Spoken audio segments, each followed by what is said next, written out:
ಕನ್ನಡ ಸಾಹಿತ್ಯ ಲೋಕದಲ್ಲಿ ಎಸ್ ದಿವಾಕರ್ ಅಂದ ತಕ್ಷಣ ನೆನಪಿಗೆ ಬರುವಂಥದ್ದು ಅವ್ರ ಕಥೆಗಳು. ಕಥೆಗಾರರು ಅಂತಲೇ ದಿವಾಕರ್ ಪ್ರಸಿದ್ಧರು. ದಿವಾಕರ್ ಬಗೆಗಿನ ಎಲ್ಲ ಕಾರ್ಯಕ್ರಮಗಳು, ಚರ್ಚೆಗಳು ನೋಡಿದ್ರೆ ಅವರ ಕಥೆಗಳ ಸುತ್ತನೇ ಎಲ್ಲ ಸಾಹಿತ್ಯಿಕ ಸಂವಾದಗಳು ನಡೀತಾ ಇರೋದನ್ನು ನಾವು ಗಮನಿಸ್ಬೋದು. ಆದರೆ ಬಹುಶಃ ಇದು ಮೊದಲ ಬಾರಿಗೆ ದಿವಾಕರ್ ಅವರನ್ನು ಒಬ್ಬ ಕವಿಯಾಗಿ ಸಹೃದಯರ ಜೊತೆ ಮುಖಾಮುಖಿ ಮಾಡಿಸ್ತಾ ಇರೋ ಮೊದಲ ಕಾರ್ಯಕ್ರಮ ಇದು ಅಂತ ನಾನು ಭಾವಿಸ್ತೇನೆ. ನನಗೆ ನೆನಪಿದ್ದ ಹಾಗೆ ಆ ನಿಟ್ಟಿನಲ್ಲಿ ಇದೊಂದು ವಿಶಿಷ್ಟ ಕಾರ್ಯಕ್ರಮ ಅಂತ ನನಗೆ ಅನಿಸುತ್ತೆ. ನಾನು ಒಬ್ಬ ಸಾಹಿತ್ಯದ ವಿದ್ಯಾರ್ಥಿಯಾಗಿ ದಿವಾಕರ್ ಅವರ ಕಥೆಗಳಷ್ಟೇ ಅವರ ಕವಿತೆಗಳಿಗೂ ಕೂಡ ಒಂದು ಕನ್ನಡ ಸಾಹಿತ್ಯದಲ್ಲಿ ಒಂದು ವಿಶೇಷ ಸ್ಥಾನ ಇದೆ ಅಂತ ನಾನು ಭಾವಿಸ್ತೇನೆ. ಅವರು ಇದುವರೆಗೆ ಒಟ್ಟು 3 ಸಂಕಲನಗಳನ್ನು ಪ್ರಕಟ ಮಾಡಿದ್ದಾರೆ. ಆತ್ಮಚರಿತ್ರೆಯ ಕೊನೆಯ ಪುಟ, ವಿಧಾನಸಭೆಯಲ್ಲೊಂದು ಹಕ್ಕಿ ಹಾಗೂ ಸೋತ ಕಣ್ಣುಗಳನ್ನು ಮಿಟುಕಿಸುವ ಮಧ್ಯಾಹ್ನ ಅಂತ 3 ಕವನ ಸಂಕಲನಗಳನ್ನು ಪ್ರಕಟ ಮಾಡಿದ್ದಾರೆ. ಈ ಆತ್ಮಚರಿತ್ರೆಯ ಕೊನೆಯ ಪುಟ ಸಂಕಲನಕ್ಕೆ ಕಾಂತಾವರ ಕನ್ನಡ ಸಂಘದ ಮುದ್ರಣ ಪ್ರಶಸ್ತಿ ಬಂದಿದೆ. ಉಳಿದ 2 ಸಂಕಲನಗಳು ತೀರಾ ಇತ್ತೀಚಿನವು. ಅಂದರೆ ಈ 3 ಸಂಕಲನಗಳಿದೆಯಲ್ಲ, ಅದು ದಿವಾಕರ್ ಅವರ ಕಾವ್ಯಶಕ್ತಿಯನ್ನು, ಕವಿಯಾಗಿ ಅವರ ಅನನ್ಯತೆಯನ್ನು ನಮಗೆ ಪರಿಚಯ ಮಾಡಿಕೊಡ್ತವೆ ಅಂತ ನಾನು ಭಾವಿಸ್ತೇನೆ. ಸ್ನೇಹಿತರೆ, ದಿವಾಕರ್ ಅವರ ಕವಿತೆಗಳು 3 ಕಾರಣಗಳಿಗಾಗಿ ತುಂಬ ಮುಖ್ಯ ಅಂತ ನನಗೆ ಅನಿಸುತ್ತೆ. ಮೊದಲನೇದು, ಅವರ ಕವಿತೆಗಳು ಕನ್ನಡ ಕಾವ್ಯ ಪರಂಪರೆಯ ಭಾಗವಾಗಿದ್ದುಕೊಂಡು ಆ ಪರಂಪರೆಯನ್ನು ಮುಂದುವರಿಸೋದರ ಜೊತೆಗೆ ಆ ಪರಂಪರೆಗಿಂತ ಭಿನ್ನವಾಗಿ ನಿಲ್ಲಲಿಕ್ಕೆ ಪ್ರಯತ್ನ ಪಡ್ತಾವಲ್ಲ, ಅದು ಅವರ ಕಾವ್ಯದ ಮೊದಲ ವಿಶೇಷ ಅಂತ ನಾನು ಭಾವಿಸ್ತೇನೆ. ಎರಡನೇದು, ಆ ಕವಿತೆಗಳ ಸಮಕಾಲೀನತೆ. ಅಂದರೆ ಒಬ್ಬ ಕವಿ ವರ್ತಮಾನಕ್ಕೆ ಸ್ಪಂದಿಸಬೇಕು, ಅದು ಅವನ ಸಾಮಾಜಿಕ ಜವಾಬ್ದಾರಿ ಅಂತ ಕನ್ನಡ ಸಾಹಿತ್ಯ ಉದ್ದಕ್ಕೂ ಅಪೇಕ್ಷೆ ಪಟ್ಕೊಂಡು ಬಂದಿದೆ. ಆ ಅಪೇಕ್ಷೆ ಇವತ್ತಿನ ಸಂದರ್ಭದಲ್ಲಿ ಮತ್ತಷ್ಟು ತೀವ್ರವಾಗಿದೆ. ಸಮಕಾಲೀನ ಸ್ಪಂದನದ ರೂಪದಲ್ಲಿ ದಿವಾಕರ್ ಅವರ ಕವಿತೆಗಳನ್ನು ನೋಡೋದಾದರೆ, ಅವರ ಉಳಿದ ಪ್ರಕಾರಗಳಿದೆಯಲ್ಲ ಕಥೆನಲ್ಲಿ, ಪ್ರಬಂಧಗಳಲ್ಲಿ, ಆ ಉಳಿದ ಪ್ರಕಾರಗಳಿಗಿಂತಲೂ ಹೆಚ್ಚು ತೀವ್ರವಾಗಿ ಅವರು ವರ್ತಮಾನಕ್ಕೆ ಕಾವ್ಯದ ಮುಖಾಂತರ ಸ್ಪಂದಿಸಿದ್ದಾರೆ ಅಂತ ನನಗೆ ಅನಿಸುತ್ತೆ. ಮೂರನೇದು, ಆ ಕಾವ್ಯದ ಶಿಲ್ಪ, ಧ್ವನಿಶಕ್ತಿ ಮತ್ತು ಭಾಷೆಯ ಬಗ್ಗೆ ದಿವಾಕರ್ ಕೊಟ್ಟಿರುವಂತಹ ಗಮನ ಇದೆಯಲ್ಲ, ಅದು ಕೂಡ ಒಂದು ವಿಶೇಷವಾದ ಸಾಧನೆ ಅಂತ ನಾನು ಭಾವಿಸ್ತೇನೆ. ಈ 3 ಕಾರಣಗಳಿಗೋಸ್ಕರ ದಿವಾಕರ್ ಅವರ ಕವಿಯಾಗಿ ನಮಗೆ ಇವತ್ತಿಗೆ ತುಂಬ ಮುಖ್ಯವಾದವರು, ಕನ್ನಡದ ಮುಖ್ಯ ಕವಿಗಳಲ್ಲಿ ಅವರು ಒಬ್ಬರು ಅಂತ ನಾನು ಭಾವಿಸ್ತೇನೆ. ದಿವಾಕರ್ ಅವರ ಕಾವ್ಯದ ಬಗ್ಗೆ ಮಾತಾಡೋದಕ್ಕಿಂತಲೂ ಅವರ ಕವಿತೆಗಳ ಮುಖಾಂತರನೇ ಆ ಕವಿತೆಯ ಕಾವ್ಯದ ಚೆಲುವು ಮತ್ತು ಧ್ವನಿಯನ್ನು ಅರ್ಥ ಮಾಡ್ಕೊಳ್ಳೋದು ಹೆಚ್ಚು ಪರಿಣಾಮಕಾರಿ ಅಂತ ನಾನು ಭಾವಿಸ್ತೇನೆ. ಹಾಗಾಗಿ ದಿವಾಕರ್ ಸರ್ ಅವರನ್ನು ಒಂದು ಕವಿತೆಯ ಮುಖಾಂತರ ಈ ಕಾರ್ಯಕ್ರಮ ಆರಂಭಿಸಬೇಕು ಅಂತ ನಾನು ಭಾವಿಸ್ತೇನೆ. ಸರ್, ಮೊದಲಿಗೆ ಪುಸ್ತಕ ಕವಿತೆನ ವಾಚನ ಮಾಡೋದು ಒಳ್ಳೆಯದು ಅಂತ ಅನಿಸುತ್ತೆ. ಎಲ್ಲರಿಗೂ ನಮಸ್ಕಾರ. ರಘುನಾಥ್ ಅವರಿಗೆ ವಿಶೇಷವಾದ ನಮಸ್ಕಾರ. ಯಾಕೆಂದರೆ ಇವತ್ತಿನ ಕಾರ್ಯಕ್ರಮ ಹೇಗೆ ಪ್ರಾರಂಭವಾಗಬೇಕು ಆಗತ್ತೆ ಅನ್ನುವ ಕಲ್ಪನೆ ನಮ್ಮಿಬ್ಬರಿಗೂ ಇರಲಿಲ್ಲ. ಸಮಯ ಸ್ಫೂರ್ತಿಯಿಂದ ಅವರೇ ವೇದಿಕೆಯಲ್ಲಿ ಹೀಗೆ ಪ್ರಾರಂಭ ಮಾಡಿದರೆ ಒಳ್ಳೆಯದು ಅಂತ ತೀರ್ಮಾನಿಸಿ ಪ್ರಾರಂಭಿಸಿದ್ದಾರೆ. ಕವಿತೆ ನಾನು ಬರೆದಿರೋದು ನಿಜ, ಬಟ್ ಎಷ್ಟು ಒಳ್ಳೆ ಕವಿ ಅಂತ ನನಗೆ ಗೊತ್ತಿರಲಿಲ್ಲ. ರಘುನಾಥ ಇಷ್ಟೆಲ್ಲ ಮಾತಾಡಿರೋದ್ರಿಂದ ಸ್ವಲ್ಪ ಮಟ್ಟಿಗೆ ಕವಿ ಅಂತ ನಾನು ತಿಳ್ಕೊಬೋದು ಅಂತ ಇವತ್ತು ನನಗೆ ಅನ್ನಿಸ್ತಾ ಇದೆ. ನಿಮಗೆ ವಿಶೇಷವಾಗಿ ಧನ್ಯವಾದಗಳನ್ನು ಇನ್ನೊಮ್ಮೆ ನಾನು ಹೇಳ್ತಾ ಇದ್ದೀನಿ. ಈಗ ನಾನು ಕವಿತೆಗಳನ್ನು ಓದಲಿಕ್ಕೆ ಇಷ್ಟಪಡ್ತೇನೆ. ಬಹುಶಃ ನಾನು ಏನಾಗಿಯೂ ಖ್ಯಾತನಲ್ಲದೆ ಇದ್ದಾಗ ತುಂಬ ಕವನಗಳನ್ನು ನಾನು ಬರೆದಿದ್ದೆ. ತುಂಬ ಅಂತಂದರೆ 100 ಕವನಗಳನ್ನು ನಾನು ಬರೆದಿದ್ದುಂಟು. ಆಗೆಲ್ಲ ನಾವು ಕುವೆಂಪುನ ಅನುಕರಿಸೋದು, ನರಸಿಂಹಸ್ವಾಮಿನ ಅನುಕರಿಸೋದು, ಪ್ರಾಸಬದ್ಧವಾಗಿ ಬರೆಯೋದು, ಇದನ್ನು ನಾನು ಕಲಿತ್ಕೊಂಡಿದ್ದೆ. ನಾನು ಕನ್ನಡ MA ವಿದ್ಯಾರ್ಥಿ ಆಗಿಲ್ಲದಿದ್ದರೂ ಕೂಡ ನನ್ನದೇ ರೀತಿಯಲ್ಲಿ ನಾನು ಛಂದಸ್ಸನ್ನು ನಾನು ಕಲಿತಿದ್ದುಂಟು. ನನಗೋಸ್ಕರನೇ ಬಸವರಾಜ್ಯ ಅಂತ ಒಬ್ಬರಿದ್ದರು. ಅವರು ನಿಘಂಟು, ಕನ್ನಡ ನಿಘಂಟು ಕಥೆಯಲ್ಲಿ ಅವರು ಸಂಪಾದಕರಾಗಿದ್ದರು. ಭಾಳ ದೊಡ್ಡ ವಿದ್ವಾಂಸರವರು. ಅವರ ಹತ್ರ ನಾನು ಛಂದಸ್ಸನ್ನು ಕಲಿತೆ ನಾನು. ಮತ್ತು ಅವರು ಎಷ್ಟು ದೊಡ್ಡ ವಿದ್ವಾಂಸರಾಗಿದ್ದರು ಅಂತಂದರೆ, ಅವರು ಪರಿಷತ್ನಲ್ಲಿ ನಿಘಂಟು ಕಚೇರಿಯಲ್ಲಿ ಇದ್ದಾಗ ಅಲ್ಲಿ 4 ಬಿಲ್ಡಿಂಗ್ ಆಚೆಗೆ ಹೌಸಿಂಗ್ ಬೋರ್ಡ್ ಇತ್ತು. ಅದರಲ್ಲಿ ಕೆ ಎಸ್ ನರಸಿಂಹಸ್ವಾಮಿ ಕೆಲಸ ಮಾಡ್ತಾಯಿದ್ರು. ನರಸಿಂಹಸ್ವಾಮಿಯವರು ಒಂದೊಂದು ಸಲ ಯಾವುದೋ ಒಂದು ಶಬ್ದ ತಮ್ಮ ಕಾವ್ಯದಲ್ಲಿ ಒಪ್ಪಿಸಿ ಅದು ಸರಿಯೋ ತಪ್ಪೋ ಅಂತ ಕೇಳೋಕ್ಕೋಸ್ಕರ ಬಸವರಾಜರ ಹತ್ರ ಬರ್ತಾಯಿದ್ರು. ಅಂದರೆ ಅವರು ಬಹಳ ದೊಡ್ಡ ವಿದ್ವಾಂಸರು ಅಂತ ಹೇಳೋದಕ್ಕೂ ಮಾಡ್ತಾರೆ. ಅವ್ರ ಹತ್ರ ನಾನು ಛಂದಸ್ಸನ್ನು ಒಂದು ಸ್ವಲ್ಪ ಕಲ್ತಿದ್ದುಂಟು. ಅದು ನನಗೆ ತುಂಬ ಉಪಯೋಗ ಬಂದಿದೆ. ಆ ಸಮಯದಲ್ಲಿ ನಾನು ತುಂಬ ಕವನಗಳನ್ನು ನಾನು ಬರಿತಾ ಇದ್ದೆ. ಅದು ನನಗೆ ಆಶ್ಚರ್ಯ. ಯಾವುದೋ ಪತ್ರಿಕೆಗಳಲ್ಲಿ ಜಯ ಕರ್ನಾಟಕ ಅಂತ ಒಂದು ಪತ್ರಿಕೆ ಬರ್ತಿತ್ತು ಕೊನೆಗೆ, ಅದರಲ್ಲೂ ನನ್ನ ಕವನಗಳು ಬಂದಿತ್ತು. ಮಾಸ್ತಿಯವರಂತೂ 15-20 ಕವನಗಳನ್ನು ತಮ್ಮ ಜೀವನ ಪತ್ರಿಕೆಯಲ್ಲಿ ಪ್ರಕಟ ಮಾಡಿದರು. ಇದೆಲ್ಲ ಆದಮೇಲೆ 1969ರಲ್ಲಿ ನಾನು ಒಂದು ಸಲ ಎ ಕೆ ರಾಮಾನುಜನ್ ಅವ್ರನ್ನ ಪರಿಚಯ ಮಾಡ್ತಿದ್ದೆ. ನನಗೆ ಪರಿಚಯ ಮಾಡಿಸಿದ್ದು ಗಿರೀಶ್ ಕಾರ್ನಾಡರು ಮಡ್ರಾಸಲ್ಲಿ. ಆಗ ರಾಮಾನುಜನ್ ಒಂದು 3 ತಿಂಗಳು ಮಡ್ರಾಸಲ್ಲಿದ್ದರು. ಆಗ ನಾನು ಕಾರ್ನಾಡಿನ ಪದ್ಯಗಳೆಲ್ಲ ಬರೆದು ಕೋರಿತಾ ಇದ್ದೆ. ಅವರು ನನ್ನ ಸಾಗೋಕ್ಕೋಸ್ಕರ ಕೊನೆಗೆ ನಿಮ್ಮ ಪದ್ಯಗಳ ತೊಗೊಂಡು ರಾಮಾನುಜನ್ ತೋರಿಸು ಅಂತೇಳಿ ರಾಮಾನುಜನ್ ಪರಿಚಯ ಮಾಡಿ ಕೊಟ್ಟರು. ಮೊಟ್ಟ ಮೊದಲು ನನ್ನ ಜೀವನದಲ್ಲಿ ರಾಮಾನುಜನ ಪದ್ಯಗಳೆಲ್ಲ ತಗೊಂಡು ಸುಮಾರು ಒಂದು 35-40 ಪದ್ಯಗಳು ಕೊಟ್ಟಿದ್ದೆ ಅಂತ ಕಾಣುತ್ತೆ. ಅದನ್ನೆಲ್ಲ ಓದಿ ಒಂದು 4-5 ದಿವಸ ಆದಮೇಲೆ ಸಿಕ್ಕಿ ಯಾಕೆ ನಾನು ಕವಿಯಲ್ಲ ಅಂತ ಪುರಾವೆಗಳ ಸಮೇತ ನನಗೆ ಹೇಳಿದರು. ಅವ್ರು ಹೇಳಿದ ನಿಜ, ನನಗೆ ಸಿಟ್ಟು ಬರಲಿಲ್ಲ ಆ ಕಾಲದಲ್ಲಿ. ನಿಜ ಅನ್ನಿಸ್ತು. ಯಾಕೆಂದರೆ ಅವರು ಎಷ್ಟು ಮನವೊಲಿಸುವ ರೀತಿಯಲ್ಲಿ ರಾಮಾನುಜನ್ ಮಾತಾಡ್ತಿದ್ರು ಅಂತಂದರೆ ಯಾರಿಗೂ ಅವ್ರ ಜೊತೆ ಜಗಳಾಡೋಕ್ಕೆ ಸಾಧ್ಯ ಇಲ್ಲ ಅಂಥ ಮನುಷ್ಯ ಅವರು. ನನಗೇ ಗೊತ್ತಾಯಿತು, ಹೌದಲ್ವಾ, ಏನು ನನ್ನ ಧ್ವನಿ ಏನಿದೆ ಇದರಲ್ಲಿ ಅಂತ. ಅವತ್ತು ನಾನು ಪದ್ಯ ಬರೆಯೋದು ನಿಲ್ಲಿಸಿದೆ. ಮತ್ತೆ ನಾನು ಶುರು ಮಾಡಿದ್ದು 20-30 ವರ್ಷಗಳಾದ ಮೇಲೆ ಮತ್ತೆ ಶುರು ಮಾಡಿದ್ದು. ಇದು ಹಿನ್ನೆಲೆ ನಾನು ಹೇಳಬೇಕಾಗಿತ್ತು, ಹೇಳಿದೆ. ಈಗ ಒಂದು 30 ವರ್ಷಗಳ ಹಿಂದೆ ಇದಕ್ಕಿದ್ದಾಗೆ ಒಂದಷ್ಟು ಕವನಗಳು ಬರೀಬೇಕು ಅಂತ ಅನ್ನಿಸ್ತು, ಬರದೆ. ಆ ಕೆಲವು ಕವನಗಳನ್ನು ಓದಿ ಕೀರಂ ನಾಗರಾಜ್ ಇದ್ರಲ್ಲ, ಅವರು ಇದು ಚೆನ್ನಾಗಿದೆ, ಇದು ಪ್ರಕಟ ಬರಬೇಕು, ನಾನು ಮುನ್ನುಡಿ ಬರೀತೀನಿ ಅಂತ ಹೇಳಿದರು. ನಾನು ಆಗ ಮದ್ರಾಸಲ್ಲಿದ್ದೆ. ಸರಿ, ನಾನು ಇನ್ನೊಬ್ಬರು ಲಿಂಗರಾಜು ಅಂತ ಒಬ್ಬರು ಇದ್ದರು. ಅವರೀಗ ಯಾವುದೋ ಮಠದ ಸ್ವಾಮಿಯಾಗಿದ್ದಾರಂತೆ. ಅವರು ಆ ಸಂಕಲನವನ್ನು ನನ್ನ ಹೊಸಬರಿಯನ್ನು ತೊಗೊಂಡೋಗಿ ನಾನು ಪಬ್ಲಿಷ್ ಮಾಡ್ತೀನಿ ಅಂತ ಹೇಳಿ ತಗೊಂಡು ಕೊನೆಗೆ ಅದನ್ನು ಕೀರಂ ನಾಗರಾಜ ಹತ್ರ ಕೊಟ್ಟರು ಮುನ್ನುಡಿ ಬರೀಲಿಕ್ಕೆ. ಅವರು ಸುಮಾರು 1 ವರ್ಷ ಇಟ್ಕೊಂಡು ಮುನ್ನುಡಿ ಬರೀಲಿಲ್ಲ.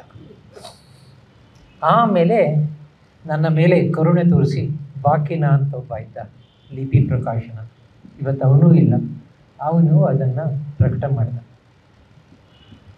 ಅದು ಪ್ರಕಟ ಮಾಡಿದಾಗ ಅದಕ್ಕೊಂದು ಏನೋ ಇವ್ರು ಹೇಳಿದ್ರಲ್ಲ, ಮುದ್ರಣ ಒಂದು ಪ್ರಶಸ್ತಿ ಕೂಡ ಬಂದ್ಬಿಡ್ತು. ಸ್ವಲ್ಪ ನಾನು ಲಿಖ್ಬೋದಾಗಿತ್ತು ಕವಿ ಅಂತ ಹೇಳಿ. ಅದು ಬರೆದ ಮೇಲೆ ಮತ್ತೆ ನನಗೆ ಯಾಕೋ ಕವಿತೆ ಬರೀಬೇಕು ಅನ್ನಿಸ್ಲೇ ಇಲ್ಲ.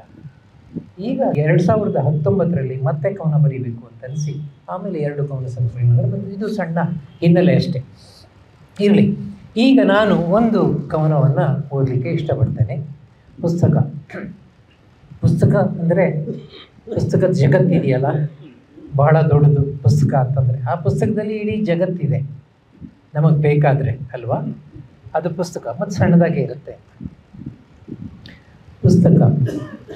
ಪುಸ್ತಕ ಬೆಳೆಸಿಕೊಳ್ಳುತ್ತೆ ಕೈ, ಪುಳಕಗೊಳ್ಳುತ್ತವೆ ಅಕ್ಷರಗಳು, ವಾಕ್ಯಗಳು ಇಮ್ಮಡಿಸುತ್ತವೆ ಪುಸ್ತಕದ ಪುಟಗಳಲ್ಲಿರುವ ಎಲ್ಲವೂ.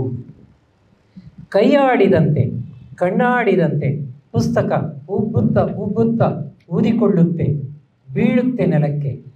ನೆಲದಲ್ಲಿ ಗಿಡ, ಹೂವು, ನದಿ, ಕಾಡು, ಗಿರಿ, ಊರು, ನಾವು, ನೀವು, ಮೇಲೆ ಆಗಾಗ ಹುಬ್ಬುಗಂಟಿಡುವ ಆಕಾಶ. ಬೆಳೆಯುತ್ತೆ ಪುಸ್ತಕ ಇನ್ನೂ ದಪ್ಪಕ್ಕೆ, ಅದರೊಳಗಿಷ್ಟೋ ಕಪಾಟಗಳ ತುಂಬ ಊರು, ದೇಶ, ಕಾಲ, ಸಮಸ್ತ ಪುಸ್ತಕಗಳೇ ಮೊದಲು ಇದ್ದವಲ್ಲ ಒಳಗೆ. ಜ್ಞಾಪಿಸಿಕೊಳ್ಳುತ್ತೆ ಪುಸ್ತಕ ತಾನು ಪುಸ್ತಕವಾದದ್ದನ್ನು. ಹಂಬಲಿಸಿ ಸೊರಗಿ ಕೃಶವಾಗಿ ಪುಟಾಣಿಯಾಗುತ್ತೆ ಕುಂಕುಮ ಡಬ್ಬಿಯಷ್ಟು. ಈಗ ಪುಟಾಣಿ ಪುಸ್ತಕದೊಳಗೆ ಗಜುಗದಷ್ಟೂ ಇಲ್ಲದ ಜಗತ್ತು ಇಟ್ಟುಕೊಳ್ಳಬಹುದು ಅಂಗೈಯಲ್ಲಿ. ಹುಷಾರು, ಕಳೆದು ಹೋದೀತು ಜೋಪಾನ. ಇದು ಪುಸ್ತಕದ ಬಗ್ಗೆ ನನ್ನ ಕಲ್ಪನೆ. ಅಂತ ಇಟ್ಕೋಬೋದು. ಸರ್, ನಾನೊಂದು ಕವಿತೆ ಓದ್ತೀನಿ ನಿಮ್ಮದು. ಒಂದು ಪುಟ್ಟ ಕವಿತೆ. ಕವಿತೆ ಎಂದರೆ ಕವಿತೆ ಚಿತ್ರವಲ್ಲ, ಶೋಕೇಸಿನಲ್ಲಿಡುವ ಸ್ಮರಣಿಕೆಯಲ್ಲ, ವಂಚನೆಗೊಳಗಾದ ಕಾಲವೂ ಅಲ್ಲ. ಕವಿತೆ ಎಂದರೆ ಫೋಟೋಗೆ ಕೊಟ್ಟ ಫೋಸನ್ನು ತಳ್ಳಿ ಪಕ್ಕಕ್ಕೆ ಹಾಕಿಸಿದಂತೆ ಕಟ್ಟು ನಿಜದೊಂದು ಕ್ಷಣಕ್ಕೆ. ಸರ್, ಬಹುಶಃ ಕವಿತೆಯ ಬಗೆಗಿನ ಆ ಒಂದು ವಿಶ್ಲೇಷಣೆ ಅಥವಾ ನಿಮ್ಮ ನಂಬಿಕೆ ಈ ಕವಿತೆಯಲ್ಲಿದೆ ಅಂತ ನಾನು ಭಾವಿಸ್ತೇನೆ. ಇದೊಂದು ಚೂರು ವಿಸ್ತಾರ ಮಾಡ್ಬೋದು ಸರ್. ಅಂದರೆ ಕವಿತೆ ಅಂದರೆ ಏನು ನಿಮ್ಮ ದೃಷ್ಟಿಯಿಂದ? ಕವಿತೆ ಅನ್ನೋದು ನನಗೆ ತಿಳಿದ ಮಟ್ಟಿಗೆ ನಮಗೆಲ್ಲರೂ ಕವಿತೆ ಏನು ಅಂತ ಗೊತ್ತಾಗುತ್ತೆ, ಅದರ ಡೆಫಿನೇಷನ್ ಹೇಳೋದು ತುಂಬ ಕಷ್ಟ ಅಂತ. ಕವಿತೆ ಇದೆ ಅಂತ ಹೇಳೋದಿದೆಯಲ್ಲ, ಅದು ತುಂಬ ಕಷ್ಟ ಅಂತ. ಯಾಕೆಂದ್ರೆ ನಮಗೆ ಸ್ವಯಂ ವೇದ್ಯವಾದದ್ದನ್ನು ಯಾವಾಗಲೂ ವಿವರಿಸೋದು ಕಷ್ಟ ಅಂತ ನಾನು ತಿಳ್ಕೊಂಡಿದ್ದೀನಿ. ನಿಮಗೆ ಗೊತ್ತಿರೋ ಹಾಗೆ ಜಾನ್ಸನ್ ಅಂತ ದೊಡ್ಡ ವಿಮರ್ಶೆ ಆಯ್ತನಲ್ಲ, ಸ್ಯಾಮ್ಯುಯಲ್ ಜಾನ್ಸನ್, ಅವನ್ನ ಬಾಸ್ವೆಲ್ ಒಂದು ಸಲ ಕೇಳ್ತಾನೆ, ಸರ್ ವಾಟ್ ಈಸ್ ಪೊಯಿಟ್ರಿ ಅಂತ. ಅದಕ್ಕೇನು poetry so easy, you tell me what is light, then I will tell you what is poetry ಅಂತ. ದೀಪ ಅಂದರೆ ಏನು ಅಂತ ನಮಗೆ ಗೊತ್ತು, ಬೆಳಕು ಅಂದರೆ ಏನು ಗೊತ್ತು ಅಂತ. ಆದರೆ ಅದನ್ನು ಆದರೆ ಜೀವನದ ಯಾವುದೋ ಕ್ಷಣದಲ್ಲಿ ನಾವು ಬದುಕ್ತಾ ಇರ್ತೀವಿ. ಆ ಕ್ಷಣ ಇದಲ್ಲ ಇನ್ನೇನೋ ಕ್ಷಣ ಅಂತ ನಮಗೆ ತೋರಿಸುತ್ತೆ. ಅಂದರೆ ಆ ಕ್ಷಣದ ಹಿಂದಿನ ನಿಜವನ್ನು ಏನೋ ನಮ್ಗೆ ತೋರಿಸುತ್ತೆ. ಅಂಥ ಕ್ಷಣಗಳಲ್ಲಿ ಕಾವ್ಯ ಇದೆ ಅಂತ ನಾನು ತಿಳ್ಕೊಂಡಿದ್ದೀನಿ.